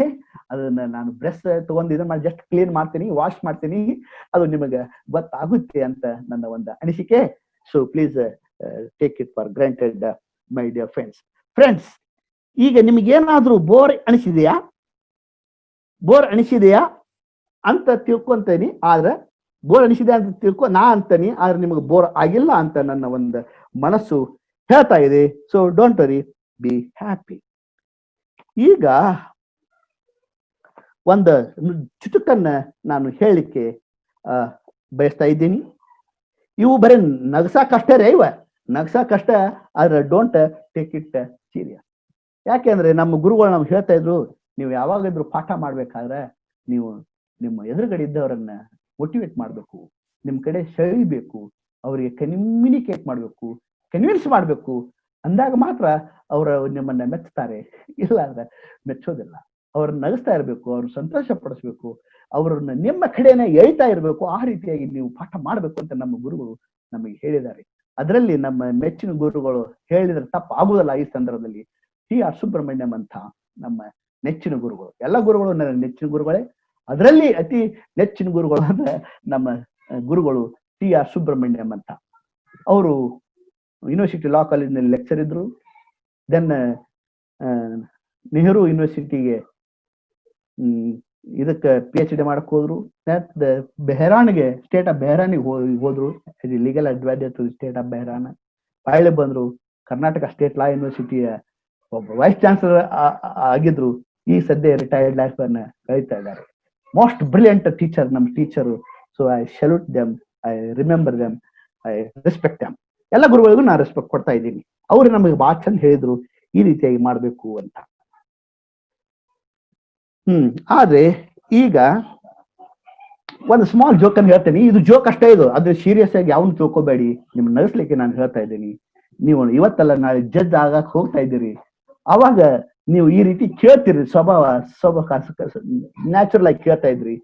ಏನಪ್ಪಾ ಅಂತಂದ್ರೆ ಜಡ್ಜ್ ಕೋರ್ಟ್ನಲ್ಲಿ ಕುಂತಿರ್ತಾರೆ. ಆವಾಗ ಒಬ್ಬ ಗುಂಡ ಅಂತ, ಒಬ್ಬ ಅಣ್ಣು ಅಂತ ಅಕ್ಯೂಸ್ಡ್ ಬಂದಿರ್ತಾನೆ. ಗುಂಡ ಅವನ ಹೆಸರು. ಅವನ ಅಪರಾಧ ಏನಪ್ಪಾ ಅಂದ್ರೆ ಕಳುವು ಮಾಡಿರ್ತಾನ. He has committed offense of theft under section 380, 379, but punishment 380 ಇದೆ. ಇರ್ಲಿ, ಜಡ್ಜ್ ಒಂದ್ ಪ್ರಶ್ನೆ ಕೇಳ್ತಾನ. ಮನೆಯಲ್ಲಿ ಮಾಲೀಕರು ಇರ್ಬೇಕಾದ್ರು, ಮನ್ಯಾಗ ಮಾಲೀಕ ಇರ್ಬೇಕಾದ್ರು ಅದ್ ಹೇಗೆ ಕಳ್ಳತನ ಮಾಡಿದೆ ತಮ್ಮ ಅಂತ ಕೇಳ್ತಾರ ಸಾಹೇಬ್ರು. ಅವ್ರದ್ದೇನ್ ತಪ್ಪಿಲ್ಲ, ಅವ್ರು ಕೇಳ್ತಾರ. ಅದಕ್ಕೆ ಇವ್ ಗುಂಡದಾನಲ್ರಿ, ಸರಿಯಾದ ಉತ್ತರ ಕೊಡ್ಬೇಕಿಲ್ವಾ ಕಳ್ಳನ ಮಗ? ಏನ್ ಉತ್ತರ ಕೊಡ್ತಾನೆ ಗೊತ್ತಿರ್ತೇನೆ ಸಾಹೇಬ್ರೆ, ನೀವು ಒಳ್ಳೆ ಸ್ಥಾನದಲ್ಲಿದ್ದೀರಿ ಸಾಹೇಬ್ರೆ, ನೀವು ಒಳ್ಳೆ ಸ್ಥಾನದಲ್ಲಿದ್ದೀರಿ, ನಿಮಗೆ ಚೆನ್ನಾಗಿ ಸಂಬಳ ಬರುತ್ತೆ, ಜನ ನಿಮ್ಗೆ ಗೌರವ ಕೊಡ್ತಾರೆ, ಇದನ್ನೆಲ್ಲ ಕಲಿತು ಏನ್ ಮಾಡ್ತೀರಿ ಸ್ವಾಮಿ ಅಂತ ಕೇಳ್ತಾ ಇದ್ದಾರೆ. ಸೊ ಅಂದ್ರೆ ಇದು ನಗಿಸ್ಲಿಕ್ಕೆ ಮಾತ್ರ ನಿಮ್ಗೊಂದು ಪಾಯಿಂಟ್ ಅನ್ನು ನಾನು ಹೇಳ್ತಾ ಇದ್ದೀನಿ. Please take it for granted, my dear friends. Now I will come back to section 53A, part performance of the contract. Part performance ಅಲ್ಲೇ ಇದೆ, ಮೀನಿಂಗ್ ಅಲ್ಲೇ ಇದೆ, ಆ ಹೆಡಿಂಗ್ ನಲ್ಲಿ ಆ ಮೀನಿಂಗ್ ಇದೆ, ಹೆಡಿಂಗ್ ನಲ್ಲಿ ಅದರ ಅರ್ಥ ಇದೆ. ಪಾರ್ಟ್ ಪರ್ಫಾರ್ಮೆನ್ಸ್ ನಾನು ಅರ್ಧ ನನ್ನ ಕೆಲಸ ಮಾಡಿದೆ, ಮುಗಿದೋದು. Now I will give one illustration, instance or example. ಏನು? If A contract to sell his property to B, ನಾನೇ I am A, I have entered into contract to sell my property to B. ನಾನು ನನ್ನ ಆಸ್ತಿಯನ್ನ ಮಾರಾಟ ಮಾಡ್ಲಿಕ್ಕೆ contract enter ಇಟ್ಟು ಆಗ್ತೇನೆ with B. ಇವತ್ತ ನನ್ನ ಆಸ್ತಿಯ ಸ್ವಾಧೀನತೆಯನ್ನು ಅವಾಗ ನಾನು ಕೊಡ್ತೇನೆ. ಈಗ ಕೊಟ್ಟು ಬಿಡ್ತೇನೆ ನಾನು. Before executing A regular sale deed ಮಾಡೋಕ್ಕಿಂತ ಮೊದಲನ ನನ್ನ ಆಸ್ತಿಯ ಸ್ವಾಧೀನತೆಯನ್ನು ಅವಾಗ ನಾನು ಕೊಡ್ತಾ ಇದ್ದೀನಿ. Are you catching my point, all of you, my dear friends? I am discussing with you something relating to section 53A, that is part performance. I have entered into an agreement, I have entered into a contract to sell my property to B and put him in the possession of the property now only before executing this sale deed. So this is called as part performance. ನನ್ನ ಕೆಲಸವನ್ನ ನಾನು ಅರ್ಧನ ಮಾಡಿದೆ. The buyer is in possession of the property. ನಂದು next ಏನಪ್ಪಾ part, remaining part ಏನಪ್ಪಾ ನನ್ನ ಕೆಲಸ ಏನಂದ್ರೆ, I have to just execute the sale deed in the name of the B. Yes, if I do that, yes, part performance ಆಯ್ತು, full performance ಆಯ್ತು. But ಇಲ್ಲಿ ಏನಾಗ್ತಾ ಇದ್ದಾವೆ, ಪಾರ್ಟ್ ಪರ್ಫಾರ್ಮೆನ್ಸ್ ಇಸ್ ಡನ್, ನಾ ಅರ್ಧ ಕೆಲಸ ಮಾಡಿದೆ. Later on, I will file a suit against the B. I can file a suit against B. Mr. B, you are a trespasser to my property. You have trespassed to my property ಅಂತ. ಅವಾಗ I can file a suit of ejectment. ನೀವು ಹೊರಗೋಗು because you are ಟ್ರೆಸ್ಪಾಸರ್ ಅಂತ ನಾನು suit ಹಾಕಬಹುದು. ಹಾಕಿದ್ರೆ ಅವಾಗ dependent ಅಥವಾ B ಅನ್ನ can take A defence that you have performed part of your duty. Remaining part of the duty is to execute the sale deed. Mr. You come and execute the sale deed ಅಂತ ಅವ ಅದನ್ನ defence ಹೋಗ್ಬೋದು, ಅವ ಅದನ್ನ resist ಮಾಡಬಹುದು ಅಂತ ಇಷ್ಟೇ ಹೇಳ್ತಾ ಇದ್ದೀನಿ. ಇದಕ್ಕಿಂತ ಹೆಚ್ಚಿಗೆ ನಾನು ಇದಕ್ಕೆ ಏನು ಹೇಳಕ್ಕಾಗಲ್ಲ. ಇಲ್ಲಿ ಇನ್ನೂ ಒಂದು ಪಾಯಿಂಟ್ ಅನ್ನ ನಾನು ನಿಮ್ಗೆ ಹೇಳಲಿಕ್ಕೆ ಇಷ್ಟಪಡ್ತೀನಿ. ಏನಂತಂದ್ರೆ, when I have entered in to contract of transfer of the property, ನಾನು ನಿಮಗೆ ಪ್ರಾಪರ್ಟಿ ಮಾರ್ತೇನೆ ಅಂತ ನಿಮ್ ಕೂಡ ಕಾಂಟ್ರಾಕ್ಟ್ ಮಾಡ್ಕೊಂಡಿದ್ನಲ್ಲ, ಆ ನಂತರ ಇಲ್ಲ ನೀವು ಟ್ರೆಸ್ಪಾಸ್ ಇದ್ದೀರಿ ಅಂತ ಅನ್ಲಿಕ್ಕೆ ಬರೋಂಗಿಲ್ಲ. ಇಲ್ಲಿ ಪ್ರಿನ್ಸಿಪಲ್ ಆಫ್ ಎಸ್ಟೋಪೆಲ್ ಅಂತ ಬರುತ್ತೆ in the evidence act 115, I think, doctrine of estoppel ಅಂತಂದ್ರೆ, ಒನ್ಸ್ ಯು ಹ್ಯಾವ್ ಎಕ್ಸೆಪ್ಟ್, ನೀವು ಒಂದ್ ಸಲ ನೀವು ಸ್ಟೇಟ್ಮೆಂಟ್ ಕೊಟ್ರಿ, ಹೇಳಿದ್ರಿ, ಎಲ್ಲ ಬರಬ್ಬರಿ ಮಾಡಿದ್ರಿ, there after you are not suppose to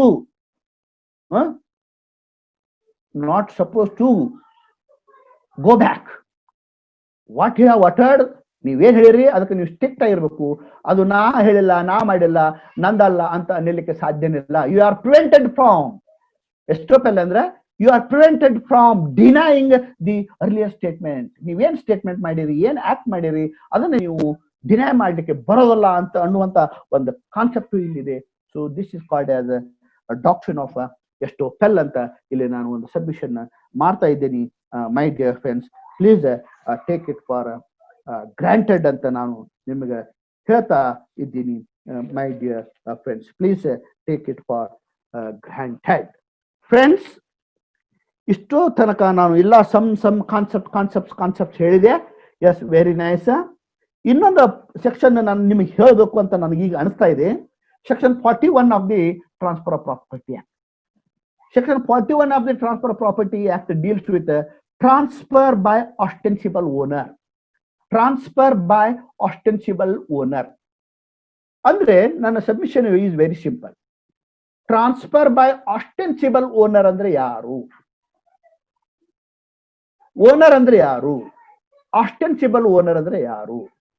friends, this is my property, ಇದು ನನ್ನ ಪ್ರಾಪರ್ಟಿ, ಇದು ನನ್ನ ಪ್ರಾಪರ್ಟಿ ಅಂದ್ರೆ I am the owner. When I am the owner, I can transfer the property. Very good. But section 41 ಏನ್ ಹೇಳ್ತೈತಿ? Yes, transfer of the property. ಯಾರಿಂದ? Not by the owner, but by the ostensible owner. Ostensible owner ಅಂದ್ರೆ ಯಾರು? ಅವರು owner ತರಾನೇ ಕಾಣುತ್ತಾರೆ. ತೋರಿಕೆಗೆ ಅವರು owner ತರಾನೇ ಕಾಣ್ತಾ ಇದ್ದಾರೆ. ಅವರು ಓನರು, ಅವರು ಟ್ರಾನ್ಸ್ಫರ್ ಮಾಡಬಹುದು. Transfer will be valid. The purchaser will get the title over the property ಅಂತ ಹೇಳ್ತಾ ಇದ್ದಾರೆ ಸೆಕ್ಷನ್ 41. ಯಾರಿಪ್ಪ ಟ್ರಾನ್ಸ್ಫರ್ ಆಸ್ಟೆನ್ಸಿಬಲ್ ಓನರ್ ಅಂದ್ರೆ? ತೋರಿಕೆಗೆ ಅವ್ರು ನೋಡಾಕೆಲ್ಲ ಓನರ್ ಕಾಣಕತ್ತಾನೋ ಮಾರ, ಓನರ್ ತರನದ ನೋಡ್ ಅಂತ ಅಂತಿರ್ತೇವೆ ನಾವು. ಅದೇ section 41 transfer by ostensible owner. ಇಲ್ಲಿ ಹೇಳ್ತಾ ಇದ್ದಾರೆ ಆಸ್ಟೆನ್ಸಿಬಲ್ ಓನರ್ ಅಂದ್ರೆ ಯಾರು? ಅಲ್ಲಿ ಒಂದು ಪಾಯಿಂಟ್ ಇದೆ. There must be a consent of the real owner. Real owner ostensible ಓನರ್ಗೆ ಕನ್ಸೆಂಟ್ ಕೊಟ್ಟಿರಬೇಕು. The consent may be either implied or express. Yes, ನೀವು ಅಭ್ಯಾಸ ಮಾಡಿರಿ ಕನ್ಸೆಂಟ್ ಅಂತ, ಫ್ರೀ ಕನ್ಸೆಂಟ್ ಅಂತ ಕಾಂಟ್ರಾಕ್ಟ್ ದಲ್ಲಿ. The consent of the parties must be free ಅಂತೀರಿ ನೀವು. The consent of the parties must be voluntary ಅಂತೀರಿ. ಹಾಗೆ in case of ostensible owner ನಲ್ಲಿ the real owner has given the consent to the ostensible owner.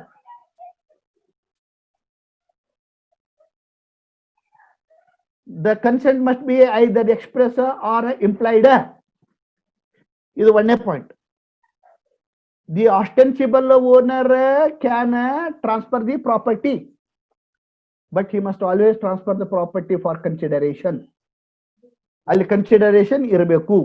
You please remember, transfer of the property without consideration ಇತ್ತು ಅಂತಂದ್ರೆ section 25 of the contract act ಹೇಳ್ತದೆ a contract without consideration is void ಅಂತ. Of course general exceptions are there, sorry exceptions are there to the general rule. Second one, the person who purchased the property from the ostensible owner, aitalla, he must have acted in good faith. Av good faith inda ಖರೀದಿ ಮಾಡಿರಬೇಕು. ಅವ reasonable care must be taken. ನೋಡ್ರಿ, purchaser has taken a reasonable care before purchase of the property.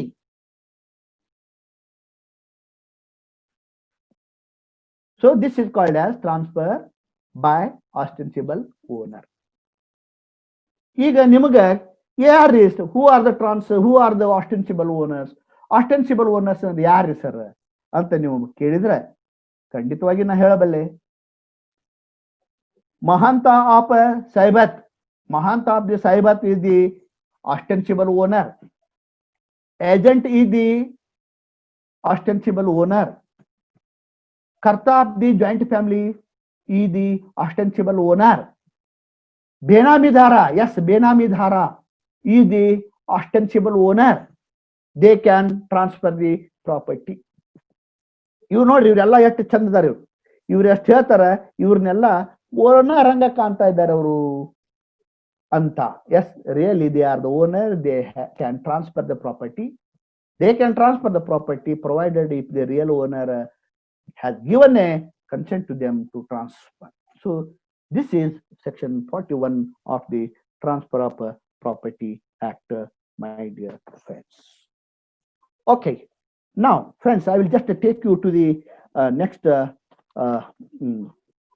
important point.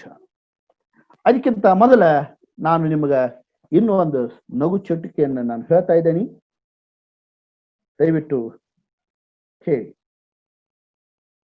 ಕೇಳ್ತಾ ಇದ್ದೀರಾ? Whether all of you are listening? Yes, you are all listening to me. ಆಫೀಸ್ನಲ್ಲಿ ಕುಳಿತ ತಿಮ್ಮನಿಗೆ ಒಂದು phone ಬರುತ್ತೆ. ಆಫೀಸ್ನಲ್ಲಿ ತಿಮ್ಮ ಅಣ್ಣ ಒಬ್ಬ ಹುಡುಗ ಕುಂತಿರ್ತಾನ. ತಿಮ್ಮ ಅನ್ನವ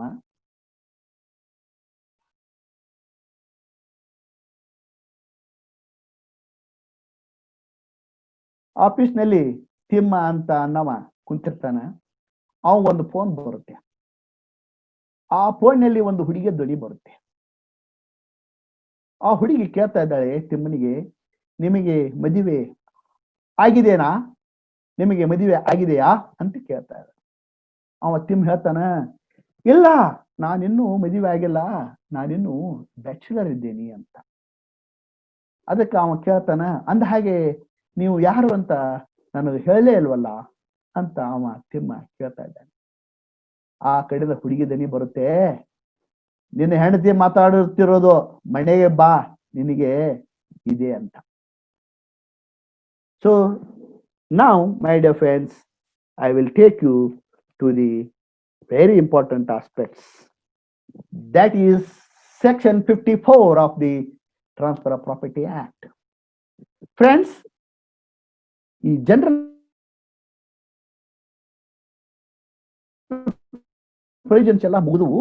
ಈಗ ನಾನು ನಿಮ್ಮನ್ನ ಸ್ಪೆಸಿಫಿಕ್ ಇನ್ ದ ಸೆನ್ಸ್ ನಾನು ಆಲ್ರೆಡಿ ಡಿಸ್ಕಷನ್ ಮಾಡಿದ್ದೀನಿ, ನಿಮಗೆ ಸಬ್ಮಿಷನ್ ಮಾಡಿದ್ದೀನಿ. ಏನಂದ್ರ the whole transfer of property act deals with only 5 kinds of property, 5 kinds of property, 5 kinds of profit transactions ಅಂತಂದ್ರೆ. ಒಂದನೇದು ಸೇಲು, ಎರಡನೇದು ಮಾರ್ಟ್ಗೇಜು, ಮೂರನೇದು ಲೀಸು, ನಾಲ್ಕನೇದು ಗಿಫ್ಟು, ಐದನೇದು exchange. The whole Transfer of Property Act deals with only 5 kinds of transactions. Sale, section 54, mortgage, section 58, lease 105, gift 122, and the exchange ಅಂತ ಇವು 5 transactions ಇದ್ದಾವೆ, my dear friends. Yes, friends. Now, I will take you section 54 of the Transfer of Property Act, that is sale of immovable property. Sale of immovable property.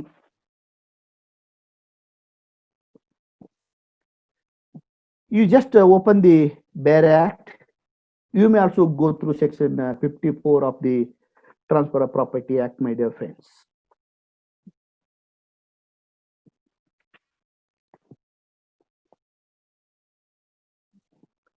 Friends, I hope that everyone is having the BEAR Act with you.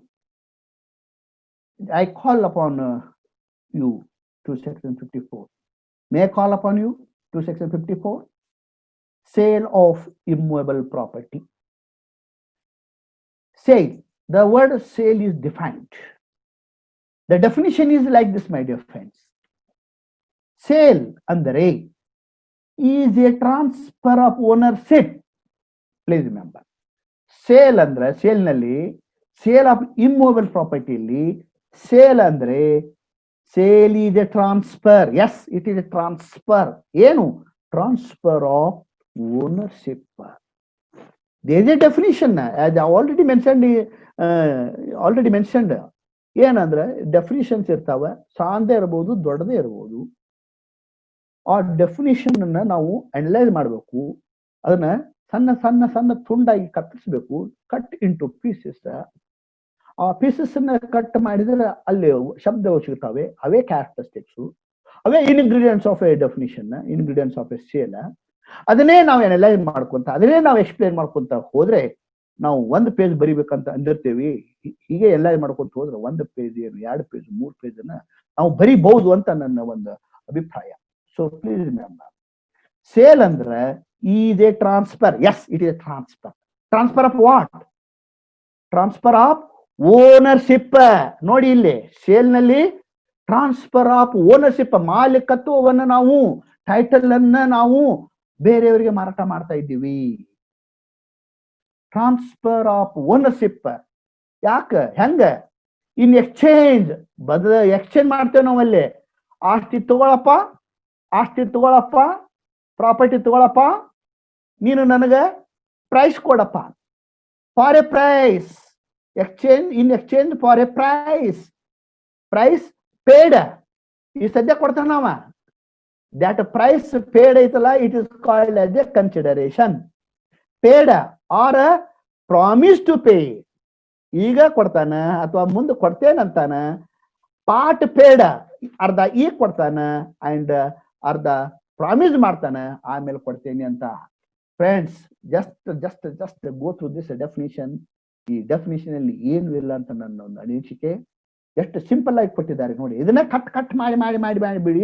ಒಂದು 3-4 points ನಿಮ್ಗೆ ಸಿಗ್ತಾ ಇದ್ದೇವೆ. So please just go through it. ಏನ್ 3-4 point ಸಿಗ್ತಾವೆ ಇದ್ದಾವೆ ಅಂದ್ರೆ, ಒಂದನೇದು parties, ಎರಡನೇದು subject matter of the sale, ಮೂರನೇದು the price or the consideration, ನಾಲ್ಕನೇದು ದಿ ಟ್ರಾನ್ಸ್ಫರ್ ಆರ್ ಕನ್ವೇಯನ್ಸ್. ಈ ಡೆಫಿನೇಷನ್ 4 ಭಾಗ ಕಟ್ ಮಾಡಿದ್ರೆ ನಮ್ಗೆ ಇನ್ಗ್ರೀಡಿಯೆಂಟ್ಸ್ ಸಿಕ್ಬಿಟ್ಟು. ಈಗ ಅದನ್ನ ನಾನು ನಿಮ್ಗೆ ಅನಲೈಸ್ ಮಾಡ್ತಾ ಇದ್ದೀನಿ, ಎಕ್ಸ್ಪ್ಲೇನ್ ಮಾಡ್ತಾ ಇದ್ದೀನಿ, ನಿಮ್ಗೆ ತಿಳಿಸ್ತಾ ಇದ್ದೀನಿ. ನಾನು ಒಂದನೇದು ಪಾಯಿಂಟ್ ಡಿಸ್ಕಸ್ ಮಾಡಬೇಕು ಅಂತಂದ್ರೆ, in case of a sale, I have already made it very clear.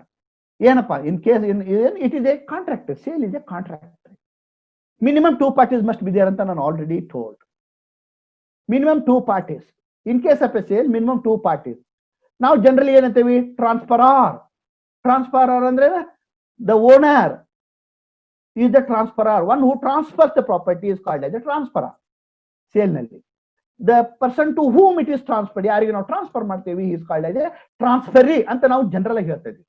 ಆದರೆ ಈ ಸೇಲ್ ನಲ್ಲಿ the person who sells the property is called as a seller. The person who purchases the property is called as a purchaser. ಇದು generally I am discussing. ಆದ್ರೆ ಇಲ್ಲಿ parties ಅಂದ್ರೆ, ಇಲ್ಲಿ 2 parties ಅದಾವಲ್ಲ, ಅವರಿಗೆ legal terms ಅದ. ಅವರಿಗೆ vendor. Vendor ಅಂದ್ರೆ seller. Vendor and vendee. Seller and purchaser. Yes, 2 parties must be there. Minimum 2 parties are there. So this is my simple submission at this particular juncture. Second point, my dear friends, the subject matter. What is the subject matter? What he is transferring? He is transferring the immovable property. Immovable property is the subject matter. Hello friends, please remember. ನಾನು ನಿಮಗೆ ಹೇಳಿದೆ ಅವಾಗ first ಸೆಷನ್ದಾಗ ಹೇಳಿದ್ದೇನೆ. What do you mean by property ಅಂತ? The word property is not defined in the Transfer Property Act. It has defined the immovable property. Immovable property ಏನಂತ positive ಆಗಿ define ಮಾಡಿದೆ, negative ಆಗಿ ಡಿಫೈನ್ ಮಾಡಿದೆ. ನಾನು ಆಲ್ರೆಡಿ ಸಬ್ಮಿಟೆಡ್ ದಿಸ್ ಒನ್. ಆದ್ರೆ ನಾ ಈ ಒಂದು ಪಾಯಿಂಟ್ ನಿಮ್ಗೆ ಅವಾಗ ಹೇಳಿಲ್ಲ, ಈಗ ನನಗೆ ನೆನಪಿಗೆ ಬಂತು. There are different types of properties: movable property, immovable property, intellectual property rights ಅಂತ. Some properties are visible, some properties are invisible. Some properties are tangible, some properties are intangible. So please take it for granted. ಅದಕ್ಕೆ ನನ್ನ submission ಏನಪ್ಪಾ ಅಂತಂತಾರೆ, ಈ tangible property my dear friends, tangible ಅಂದ್ರೆ ಕಣ್ಣಿಗೆ ಕಾಣುವಂತಹದ್ದು, ಮುಟ್ಟುವಂಥದ್ದು, ನೋಡುವಂತಹದ್ದು, ಇವೆಲ್ಲ ಟ್ಯಾಂಜಿಬಲ್ ಪ್ರಾಪರ್ಟಿ. ಅವು immovable property, land, building etcetera, ಅವೆಲ್ಲ subject matter of this sale ಆಗ್ತಾ ಇದ್ದಾವೆ. So please take it for granted. There are other invisible properties, intangible properties. So ಅವ್ರ ಬಗ್ಗೆ ನಾನು ಏನು ಹೆಚ್ಚಿಗೆ discussion ಮಾಡುವಲ್ಲ. Just try to understand, my dear friends. So now the next, ಈಗ definition ಅನ್ನ cut ಮಾಡಿ ಒಂದೊಂದು ಎಕ್ಸ್ಪ್ಲೇನ್ ಮಾಡಕತ್ತೀನಿ, ಅದನ್ನ ಅನಲೈಸ್ ಮಾಡ್ತಾ ಇದ್ದೀನಿ, ಅದನ್ನೇ ಎಕ್ಸ್ಪ್ಲೇನ್ ಮಾಡ್ತಾ ಇದ್ದೀನಿ. Please remember. ಮೂರನೇ ಭಾಗ ಏನಪ್ಪಾ ಅಂದ್ರೆ price. When you transfer the property, ಅಂದ್ರೆ in case of a sale, ಮಾರಾಟದಲ್ಲಿ you are transferring your title, ನಿಮ್ಮ ಮಾಲೀಕತ್ವವನ್ನ, ನಿಮ್ಮ ಓನರ್ಶಿಪ್ ಅನ್ನ ನೀವು ಟ್ರಾನ್ಸ್ಫರ್ ಮಾಡ್ತಾ ಇದ್ದೀರಿ. Please in case of a sale, there is the transfer of ownership, transfer of a title from the by the seller to the buyer, and the property must be transferred for a price bele ide, price fixed, paid, ಕೊಟ್ಟಿರಬಹುದು, partly paid, promised to pay. ಈ ಒಂದು 4 ಅಕ್ಷರಗಳು ಅದಾವಲ್ಲ, price paid or promise to pay. ಈ ರೀತಿಯಾಗಿ definition ಇದೆ. Please take it for granted. ನಾನು ಓದ್ತಾ ಇದ್ದೀನಿ. For a price paid or promised or part paid and part promise. So this is my simple submission. ಒಂದು ವೇಳೆ ನೀವು ಕನ್ಸಿಡರೇಷನ್ ಅನ್ನ ತಗೊಳ್ಳಿಲ್ಲ, ಪ್ರೈಸ್ ಅನ್ನ ತಗೊಳ್ಳಿಲ್ಲ, ಹಾಗೆ ಕೊಟ್ರಿ ಅಂತಂದ್ರೆ it does not amounts to sale. Section 54 of the Transfer of Property Act will never be applicable to your transaction. Yes, this is my building. I want to transfer it to you. I want to sell it to you. ತಗೋರಿ, ಖರೀದಿ ಮಾಡ್ರಿ. Sir ಎಷ್ಟು ಕಿಮ್ಮತ್ ಆಗುತ್ತೆ? 10-20 ಲಕ್ಷ ರೂಪಾಯಿ ಆಗ್ಬಹುದು ಅಂತ ನಾ ಇಟ್ಕೊಂತೇನೆ. ಅದನ್ನ ನಾನು ನಿಮ್ಗೆ ಎಷ್ಟಕ್ಕೆ ಮಾರ್ಬೋದು? ಸರ್ ಬೇಕಾದಷ್ಟು ಮಾರ್ರಿ, ನಾವು ₹1 ಮಾರ್ತೇವೆ ನಿಮಗೆ. Please remember, I want to transfer my house property to you only for ₹1,000 ಆಗಲಿ, ಎಷ್ಟಾಗಲಿ ಮಾರಾಟ ಮಾಡ್ತೀನಿ. ಅದು 10 ಐತು, 10 ಲಕ್ಷ, 20 ಲಕ್ಷ ಐತೆ. ಓಕೆನಾ? In this situation, the court has no power. The court has no power to object or question. And Mr. Scheller, you are transferring it for an inadequate consideration. Consideration ಐತಲ್ಲ, adequate ಇಲ್ಲಿದು, inadequate ಐತದ, ಸ್ವಲ್ಪ ಐತೆ ಅಂತ ಕೇಳಿ ಹಕ್ಕು ಕೋರ್ಟ್ಗಿಲ್ಲ. It is a discretionary power of the seller. It's the discretionary power of the owner who can sell the property to any price. ಅದು 10 ಲಕ್ಷ ಇರಲಿ, 20 ಲಕ್ಷ ಇರಲಿ, ಎಷ್ಟಕ್ಕಿರಲಿ, ನನಗೆ ₹1,000 ಸಾಕ್ರಿಪ್ಪ, ನೀವು ತೋರಿ ಅಂತ ನಾನು ಕೊಡ್ಬೋದು. ದ್ಯಾಟ್ ಪ್ರೈಸ್ ಐತಲ್ಲ is sufficient, it is adequate ಅಂತ ತಿಳ್ಕೊತೇವೆ. ಕೋರ್ಟ್ನವರು ಇದ್ರ ಬಗ್ಗೆ ಏನು ಚಕಾರ ಎತ್ತಕ್ ಆಗೋದಿಲ್ಲ, ಎತ್ತುವುದಿಲ್ಲ. So please, for the parties to fix the price. So the price may be anything. The price is called as the consideration. A contract without consideration is wide ಐತಿ, ಇಲ್ಲಿ consideration ಐತಿ. So the sale is valid ಅಂತ ನಮ್ಮ ಮಹಾನುಭಾವರು ಹೇಳಿದ್ದಾರೆ. My dear friends, please take it for granted. Next one, my dear friends, ಈ fixation of price, payment of the price ಐತಲ್ಲ, ಅದು ಆಗ ಕೊಡ್ಬೋದು, ಇಲ್ಲ ಅಂದ್ರೆ ಸ್ವಲ್ಪ ಕೊಡ್ಬೋದು. ಸರ್ ಅರ್ಧ ತೋರಿ, ಇನ್ನು ಅರ್ಧ ಆಮೇಲೆ ಕೊಡ್ತೇನೆ ಅಂತ ಅನ್ಬೋದು, ಏನೇ ಆಗ್ಬೋದು. It always depends upon the discretionary power of the parties. ಆ ಪಕ್ಷಗಾರರು ತಮ್ಗೆ ಹೆಂಗ್ ತಿಳಿಬೇಕು, ಹೆಂಗ್ ಅನುಕೂಲ ಆಗೈತಿ, ಆ ರೀತಿಯಾಗಿ ಅವರು ತಮ್ಮ ವ್ಯವಹಾರವನ್ನ ಮಾಡ್ಕೋಬಹುದು. So this is section 54 of the transfer of property act ಬಗ್ಗೆ ನಾನು ನಿಮಗೆ ಒಂದು ಮಹತ್ತನ್ನ ಹೇಳಿದ್ದೀನಿ ಅಂತ ಹೇಳ್ತಾ ಇದ್ದೇನೆ. ಫ್ರೆಂಡ್ಸ್, ನೆಕ್ಸ್ಟ್ ಪಾಯಿಂಟ್ ಏನಪ್ಪಾ ಅಂತಂದ್ರೆ, ಇಲ್ಲಿ ನೋಡಿ, ಈಗ ನೀವು ಅಲ್ಲಿದ್ರಿ, ನಾನು ಇಲ್ಲಿದ್ದೀನಿ, ನಿಮಗೆ ಯಾವ ವ್ಯವಹಾರ ಇಲ್ಲ. There is no contract, there is no agreement between you and me. ನಮ್ಮ ನಡುವೆ ಯಾವುದೇ ವ್ಯವಹಾರ ಇಲ್ಲ ಅಂತಂದ್ರೆ ನಿಮ್ಮ ಮೇಲೆ ನನಗೆ ಯಾವ ಅಧಿಕಾರ ಇಲ್ಲ, ನನ್ನ ಮೇಲೆ ನಿಮ್ಗೆ ಯಾವ ಅಧಿಕಾರ ಇಲ್ಲ, ನಿಮ್ಮಲ್ಲಿ ಯಾವ ಜವಾಬ್ದಾರಿ ಇಲ್ಲ ನನಗೆ ನಿಮ್ಮ ಮೇಲೆ ನನ್ನಲ್ಲಿ ಯಾವ ಜವಾಬ್ದಾರಿ ಇಲ್ಲ ನಿಮಗೆ. What I want to say in other words, when there is no agreement, when there is no contract between the parties, there is no rights, there is no obligation, there is no duty, there is no liability, there is no power, there is no authority. In other words, ನಾ ಏನ್ ಹೇಳ್ಬೇಕು ಅಂತಂತೀನಿ, when you enter into a contract, ಯಾವುದೇ contract ಇರಲಿ, when you enter into an agreement, ನೀವು ಯಾವಾಗ ಒಪ್ಕೊಂತೀರಿ, ಕೂಡ್ತೀರಿ, agreement ಮಾಡ್ಕೊಂತೀರಿ, contact ಮಾಡ್ಕೊಂತೀರಿ, ಅವಾಗ ಶುರು ಆಕೈತಿ ನೋಡ್ರಿ, rights on the one party, liability on the other party, rights on the other party, liability on the first party. ಅಂದ್ರೆ rights and liability will arise only when there is an agreement or when there is a contract. ನಾ ಹೇಳುದು ಇಷ್ಟೇ, when you enter into an agreement of sale ಅಥವಾ contract of sale agreement, contract of sale ಮಾಡ್ಕೊಂಡ್ರಿ ಅಂದ ತಕ್ಷಣ friends ಇಲ್ಲಿ ಹುಟ್ಟುತ್ತಾವ ನೋಡ್ರಿ, ಶೆಲರ್ ನನಗ ಒಂದಷ್ಟು ಹಕ್ಕುಗಳದಾವ, ನನಗೆ ಒಂದಷ್ಟು ಕರ್ತವ್ಯಗಳು ಬರ್ತಾವ, ಲಯಬಿಲಿಟಿ ಬರ್ತಾವ. ಅದೇ ರೀತಿಯಾಗಿ ನೀವು ಖರೀದಿದಾರರಾಗಿ ನಿಮ್ಮ ಒಂದಷ್ಟು ಹಕ್ಕುಗಳಿದ್ದಾವ, ನಿಮ್ಮ ಒಂದಷ್ಟು ಜವಾಬ್ದಾರಿಗಳಿದ್ದಾವ. ಇದೇ rights and liabilities of the parties, that is the buyer and the seller. ಇವು ಬರೀ ಜಸ್ಟ್ ಹಂಗ I will just narrate them, ಒಂದೊಂದು ಪಾಯಿಂಟ್ ಹೇಳ್ಕೊತ ಹೋಗ್ತೀನಿ. I don't want to discuss in detail as far as the rights and liabilities of the seller and the buyer. ಸ್ವಲ್ಪ ಹಂಗ ನಿಮ್ಗೆ I will just bring to your kind notice, ನಿಮ್ಮ ನಜರಿಗೆ ತರಲಿಕ್ಕೆ ನಾನು ಇಷ್ಟಪಡ್ತಾ ಇದ್ದೀನಿ ಮೈ ಡಿಯರ್ ಫ್ರೆಂಡ್ಸ್. ಏನು I am the owner, I am the seller, ನಾನು ಮಾರಾಟ ಮಾಡಾರು. ಇಲ್ಲಿ ನನ್ನ ಹೊಣೆಗಾರಿಕೆಗಳು ಏನು, ಲಯಬಿಲಿಟೀಸ್ ಏನು, ಡ್ಯೂಟೀಸ್ ಏನು?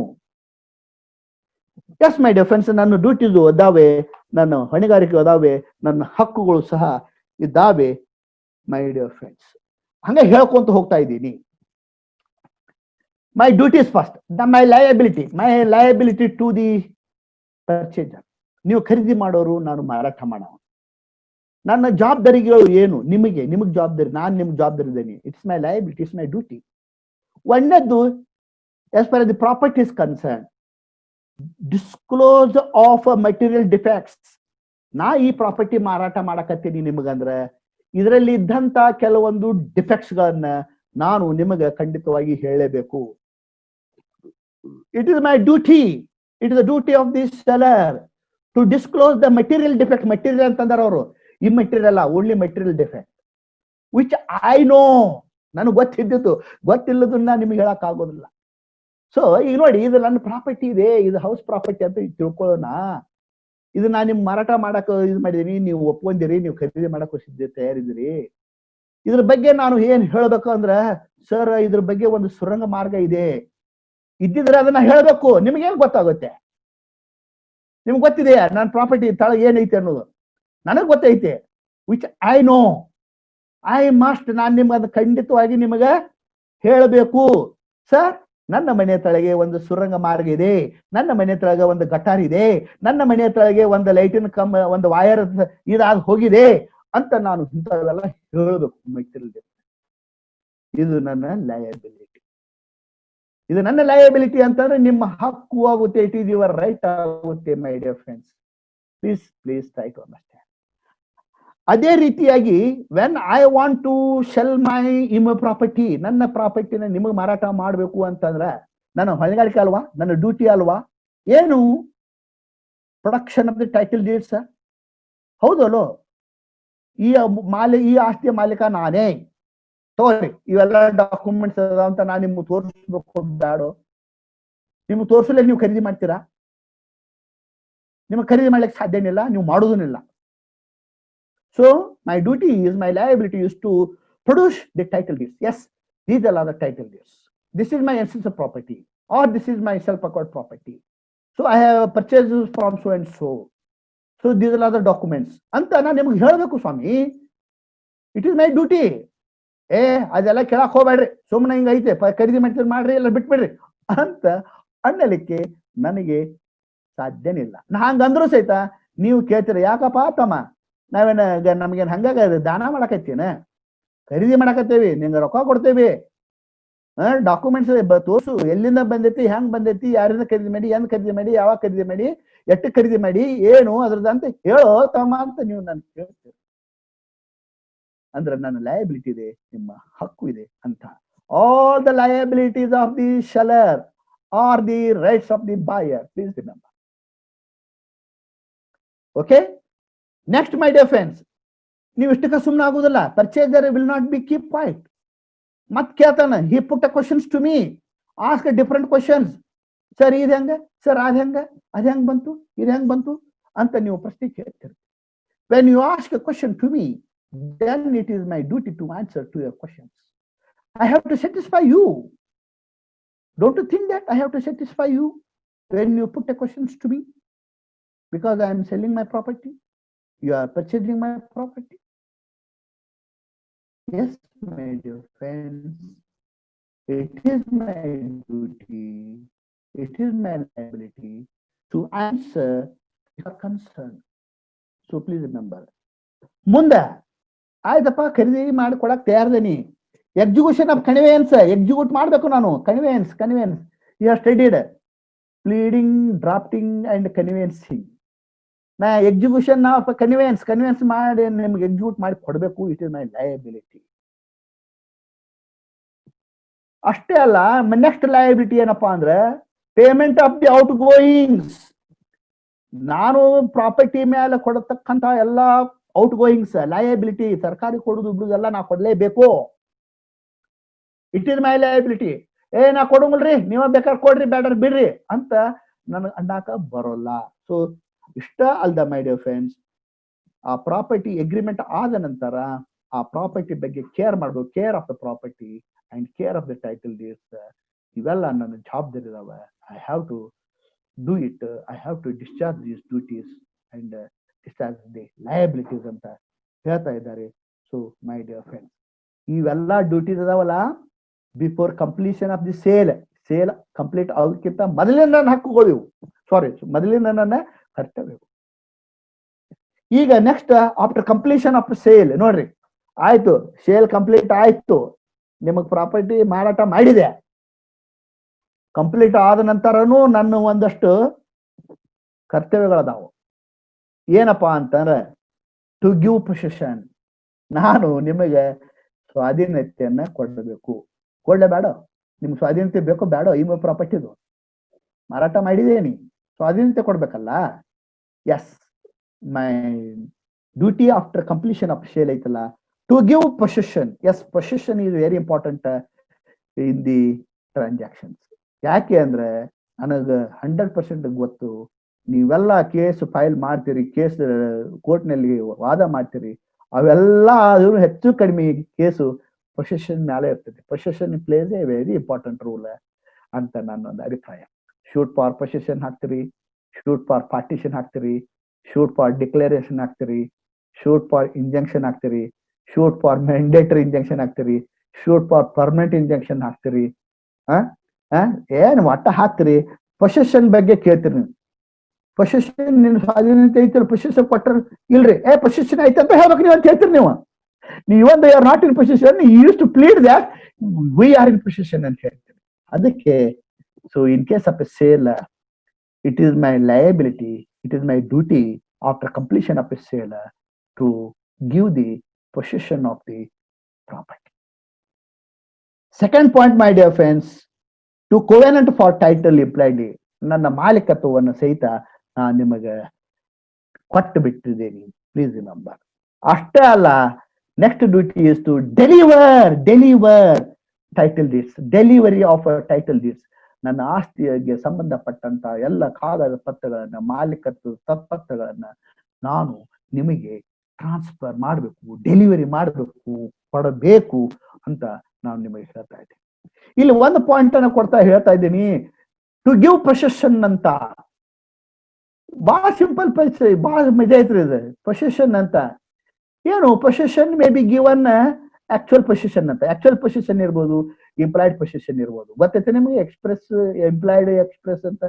ಆಕ್ಚುಯಲ್ ಈ ಭೂಮಿಯನ್ನ, ಈ ಮಣಿಯನ್ನ ನಾನು ನಿಮಗೆ ಆಕ್ಚುಯಲ್ ಪೊಸೆಷನ್ ಕೊಡೋದು ಎತ್ತಿ ಕೊಡಕ್ಕಾಗುತ್ತೇನ್ರಿ?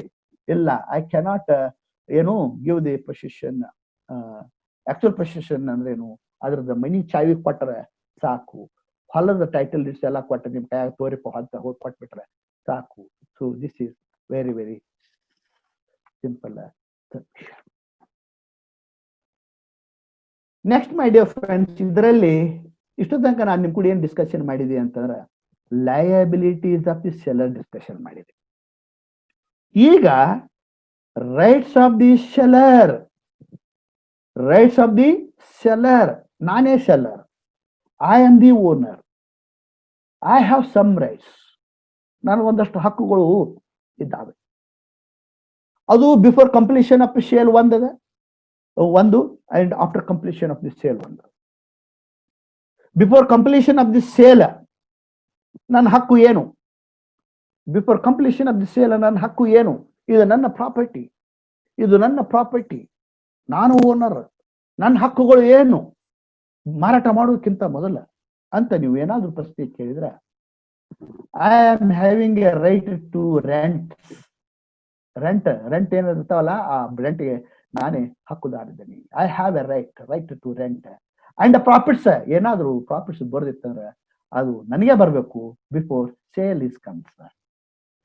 ಸೊ ಅದೇ ರೀತಿಯಾಗಿ ಆಫ್ಟರ್ ಸೇಲ್ ಅಂತಂದ್ರೆ ಸೆಲ್ಲರ್ಸ್ ಲೀನ್ ಅಂತ. ಸೆಲ್ಲರ್ಸ್ ಲೀನ್ ಅಂದ್ರೆ, lien means right to retain. I am the owner, I am the seller, I have a right to retain the property until the price is paid as promised. Until the price is paid, I have a right to retain. It is my right ಅಂತ ನಾನು ನಿಮ್ಗೆ submission ಮಾಡ್ತಾ ಇದ್ದೀನಿ. So please take it for granted. ಅದೇ ರೀತಿಯಾಗಿ my dear friends, liability of buyer, ನಿಮ್ಮ ಹೊಣೆಗಾರಿಕೆ ಏನು? So please take it for granted my dear friends.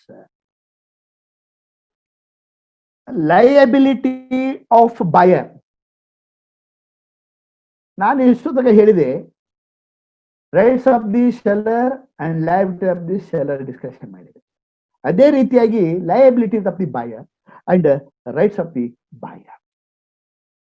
ನಾನು ಮೊದಲು ಏನ್ ಹೇಳಿದೆ, ಈಗ ಹಿಂದೆ ಹೇಳುವ ಹೊತ್ನಾಗ, the liabilities of the seller or the rights of the buyer. The rights of the seller or the liabilities of the Bayar.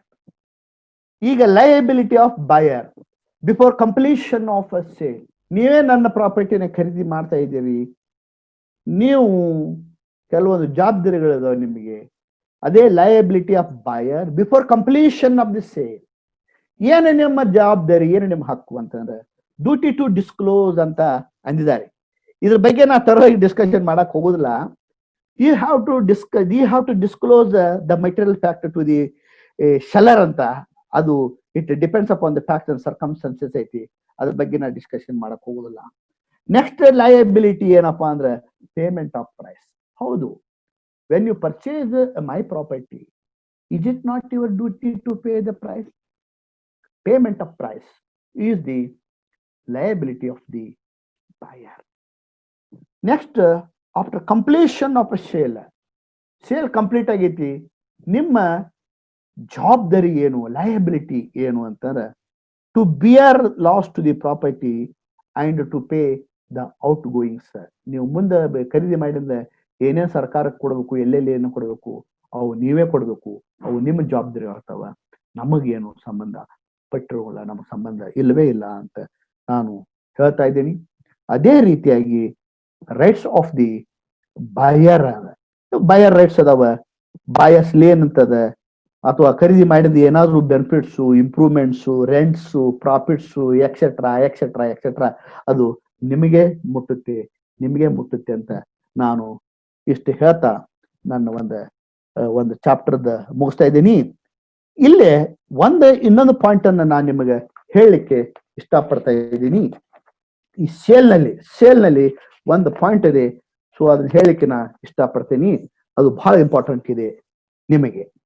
Section 56 ನೋಡ್ರಿ ಅಣ್ಣ, please go through the section 56. ನಿಮ್ಮಲ್ಲಿ ಬೇರೆ ಆಟ ಐತೆ ಅಂತ ನಾ ತಿಳ್ಕೊಂತೀನಿ. ಸೆಕ್ಷನ್ 56 ಅದ, ಅದು ಒಂದು ಇಂಪಾರ್ಟೆಂಟ್ ಕಾನ್ಸೆಪ್ಟ್ ಅದ. ಏನಂದ್ರು marshalling by subsequent purchaser. Marshalling by subsequent purchaser ಅಂತ ಇದೆ ಅಣ್ಣ. ಮಾರ್ಷಲ್ ಗೊತ್ತಲ್ಲ, ಮಾರ್ಷಲ್ ಅನ್ನ ಚಾರ್ಜ್ ಮಾಡ್ದೆ ಹಿಂಗ, ಆ ರೀತಿ ಇದೆ ಮಾರ್ಷಲಿಂಗ್ ಬೈ ಸಬ್ಸಿಕ್ವೆಂಟ್ ಪರ್ಚೇಸರ್. ಈ ಕಾನ್ಸೆಪ್ಟ್ ಅನ್ನ ನಾವು ಅರ್ಥ ಮಾಡ್ಕೋಬೇಕು ಅಂತಂದ್ರೆ ನಾನು ನಿಮಗೆ ಒಂದು ಒಂದು ಒಂದು ಒಂದು ಉದಾಹರಣೆಯನ್ನು ಕೊಡಬೇಕು. ಒಂದು ಉದಾಹರಣೆಯನ್ನು ಕೊಟ್ಟೆ ಅಂದ್ರೆ then you will come to know as to what you mean by marshalling by subsequent purchase. ಒಂದು ಉದಾಹರಣೆ ಕೊಡ್ತಾ ಇದ್ದೀನಿ, ದಯವಿಟ್ಟು ಕೇಳಿ. I am the owner of 3 immovable properties.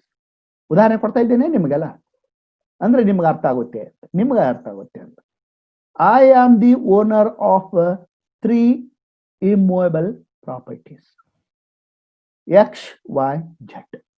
ಆ ಪ್ರಾಪರ್ಟಿ ಹೆಸರು X, Y, Z are the 3 immovable properties. ಆ ಪ್ರಾಪರ್ಟಿನ ನಾನು ನಿಮಗೆ ಮಾರ್ಟ್ಗೇಜ್ ಮಾಡಿದೆ. ಮಾರ್ಟ್ಗೇಜ್ ಅಂತಾರೆ ಗೊತ್ತಾಯ್ತಾ? ಮಾರ್ಟ್ಗೇಜ್ ಅಂದ್ರೆ ಹೇಳ್ತೇನೆ ನಾನು ನೆಕ್ಸ್ಟ್. ಇದು ಮುಗಿದ ತಕ್ಷಣ I will come to the chapter on mortgage. ನಾನು ನನ್ನ 3 ಇಮ್ಮೂವೇಬಲ್ ಪ್ರಾಪರ್ಟಿನ ಮಾರ್ಟ್ಗೇಜ್ ಮಾಡಿದೆ. ಮಾರ್ಟ್ಗೇಜ್ ಅಂದ್ರೆ ಆ ಆಸ್ತಿಗಳನ್ನ ಅಡವು ಇಟ್ಟು ಬೇರೆಯವರಿಂದ ಸಾಲ ತಗೊಂಡ್ಬರ್ತಾ ಇದ್ದೀನಿ. ಸೆಕ್ಯೂರಿಟಿ ಅಂತ ಆ ಆಸ್ತಿಗಳನ್ನ ಕೊಟ್ಟು ಬೇರೆಯವರಿಂದ ಸಾಲ ತಂದಿದ್ದೀನಿ. ನಾನು ನಿಮಗೆ ಉದಾಹರಣೆ ಹೇಳ್ತಾ ಇದ್ದೀನಿ. ಮಾರ್ಷಲಿಂಗ್ ಬೈ ಸಬ್ಸಿಕ್ವೆಂಟ್ ಪರ್ಚೇಸರ್ ಒಂದು ಉದಾಹರಣೆ ಕೊಡ್ತೇನೆ. ಇಲ್ಲಿ ನಾನು ಓನರ್, ನಾನು 3 ಪ್ರಾಪರ್ಟಿ ಇದಾವ, ನಿಮಗ ಮಾರ್ಟ್ಗೇಜ್ ಮಾಡಿದ್ದೀನಿ. You are a mortgagee, I am the mortgagor. ಆ ನಂತರ ನಾನು ಏನ್ ಮಾಡ್ತೇನೆ, ಇದರಲ್ಲಿ ಒಂದು ಆಸ್ತಿಯನ್ನ ಎಕ್ಸ್ ಅನ್ನುವಂತ ಆಸ್ತಿಯನ್ನ ಬೇರೆಯವರಿಗೆ ಮಾರಾಟ ಮಾಡ್ತಾ ಇದ್ದೀನಿ.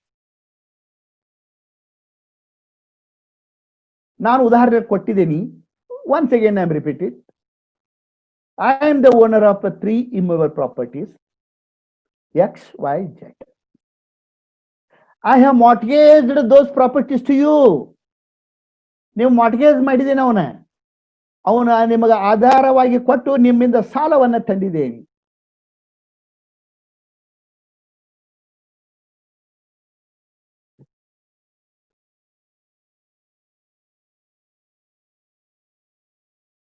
ನನ್ನ ಆಸ್ತಿಯನ್ನ ನಿಮಗೆ ಸೆಕ್ಯೂರಿಟಿ ಅಂತ ಕೊಟ್ಟ, ಆಧಾರವಾಗಿ ಕೊಟ್ಟ, ನಾನು ನಿಮ್ಮಿಂದ ಸಾಲ ತಂದಿದ್ದೇನೆ. ಆ ನಂತರ ಅದರಲ್ಲಿ ಒಂದು ಆಸ್ತಿಯನ್ನ ಎಕ್ಸ್ ಅಂತ ಒಂದು ಆಸ್ತಿಯನ್ನ ನಾನು ಬೇರೆಯವರಿಗೆ ಯಾವುದೇ ಎನ್ಕಂಬ್ರೆನ್ಸ್ ಇಲ್ಲದ, ಹೊಣೆಗಾರಿಕೆ ಇಲ್ಲದೆ ಟ್ರಾನ್ಸ್ಫರ್ ಮಾಡಿದ್ದೀನಿ. ಅಂದ್ರೆ ಮಾರಾಟ ಮಾಡಿದ್ದೀನಿ. ನಿಮಗ ಮಾರ್ಟ್ಗೇಜ್ ಮಾಡಿದ್ದೀನಿ, ಅವನಿಗೆ ಸೇಲ್ ಮಾಡಿದ್ದೀನಿ. ಪ್ರಶ್ನೆ ಏನಪ್ಪಾ ಇಲ್ಲ ಅಂದ್ರೆ, ನೀವು ಕೊಟ್ಟಂತ ಏನು ದುಡ್ಡು ಐತಲ್ಲ, 3 ಪ್ರಾಪರ್ಟಿ ನಾನು ನಿಮಗೆ ಏನು ಸೆಕ್ಯೂರಿಟಿ ಅಂತ ಕೊಟ್ಟಿದ್ದೇನಲ್ಲ, ಅದ್ರಾಗ ಒಂದು ಪ್ರಾಪರ್ಟಿ ನಾನು ಮಾರಿದ್ದೇನಲ್ಲ, ಅಂತ ಸಂದರ್ಭದಲ್ಲಿ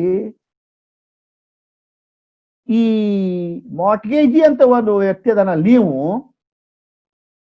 ನಿಮಗೆ ಬರ್ತಕ್ಕಂತ ಹಣವನ್ನ ಆ 2 ಆಸ್ತಿಗಳದಾವಲ್ಲ, ಆ ಆಸ್ತಿಲಿಂದ ನೀವು ಪಡೆದುಕೊಳ್ಳಬಹುದು.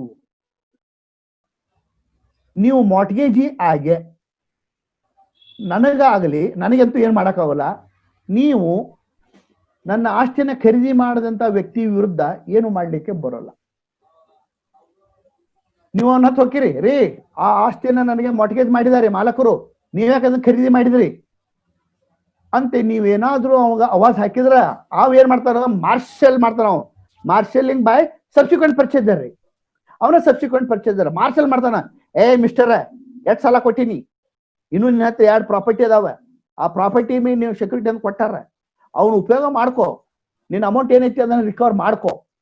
ಒಂದು ವೇಳೆ ಆ ಅಮೌಂಟ್ ಸಫಿಶಿಯಂಟ್ ಆಯ್ತು, ಓಕೆ, ಆಗ್ಲಿಲ್ಲ ಅಂದ್ರೆ ನೀನ್ ನನ್ನ ಹತ್ರ ಬಾ ಅಂತ ಚಾರ್ಜ್ ಮಾಡ್ತಾನ. That is called as A marshalling by the subsequent purchaser. This is a simple submission. ಬಹಳ ಒಂದು ಸಿಂಪಲ್ ಉದಾಹರಣೆ ಇದೆ, ಒಂದು ಸಿಂಪಲ್ ಹೆಡ್ಡಿಂಗ್ ಇದೆ, marshalling by subsequent purchaser.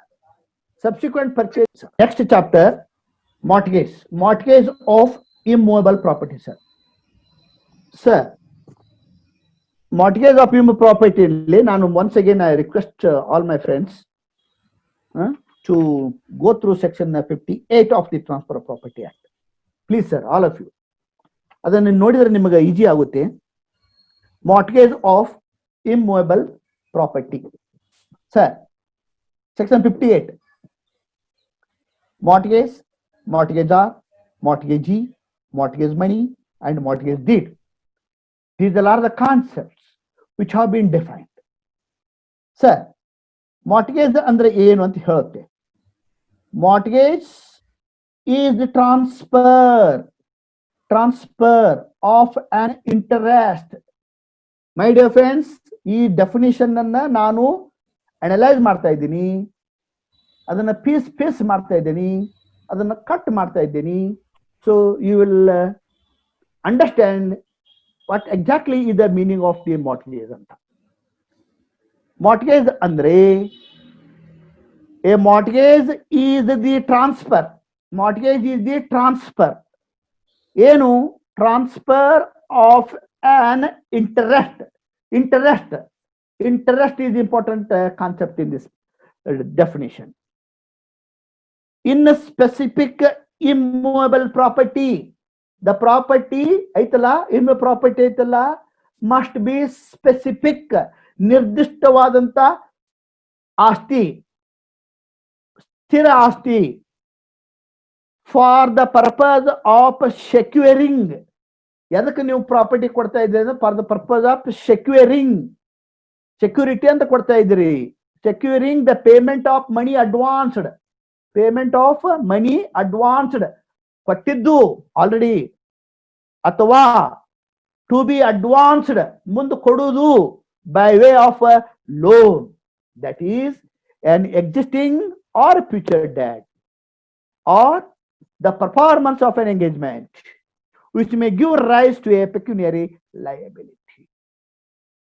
Friends, please, once again I call your attention to section 58. ನಾನು ನಿಮಗೆ ಸಾಕಷ್ಟು ಸಲ ಹೇಳಿದ್ದೀನಿ, ರಿಕ್ವೆಸ್ಟ್ ಮಾಡ್ಕೊಂಡಿದ್ದೀನಿ. ಏನಪ್ಪಾ ಅಂತಂದ್ರೆ ಇಲ್ಲಿ ಡೆಫಿನಿಷನ್ ನೋಡಿದ್ರೆ ದೊಡ್ಡದಿದೆ. Mortgage definition, mortgage of immovable property ದೊಡ್ಡದಿದೆ, ಆದ್ರೆ ಏನ್ ಚಿಂತೆ ಮಾಡಬೇಡ್ರಿ ಅಂತ ನಾನು ನಿಮಗೆ ಹೇಳಿದೆ. ಈ ಡೆಫಿನಿಷನ್ ಅನ್ನು ನಾವು ಸಣ್ಣದ ಮಾಡೋಣ, ಕಟ್ ಇಂಟು ಪೀಸಸ್ ಮಾಡೋಣ, ಅನಲೈಸ್ ಮಾಡೋಣ, ಅದರ ಎಸೆನ್ಷಿಯಲ್ ಫ್ಯೂಚರ್ಸ್, ಎಸೆನ್ಷಿಯಲ್ ಇಂಗ್ರೀಡಿಯೆಂಟ್ಸ್ ನಮ್ಗೆ ಸಿಗ್ತಾ ಇದ್ದಾವೆ ಅಂತ ನಾನು ಹೇಳ್ತಾ ಇದ್ದೀನಿ.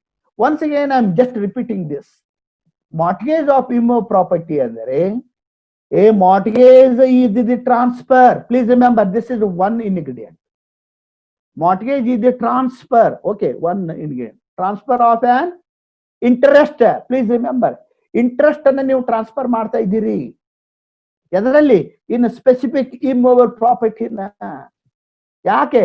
For the purpose of securing the payment of money advanced or to be advanced or an existing or a future debt or the performance of an engagement which may give rise to a pecuniary liability.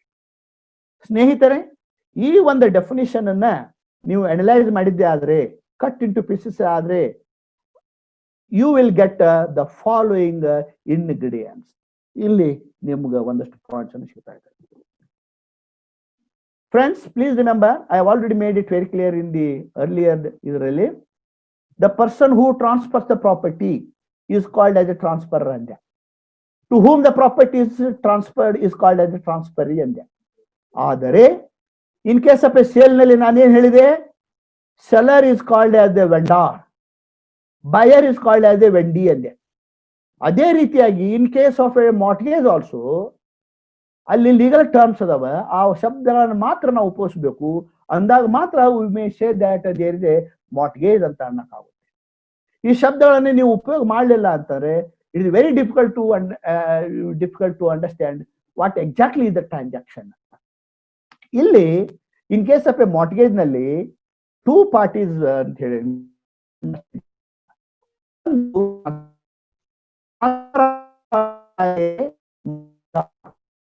mortgagor is the owner of the property, transferor is the owner of the property. to whom the property is transferred. That is a transfer ಇಲ್ಲಿ ಏನಂತಾರ ಅಂದ್ರ mortgagee ಅಂತಾರ.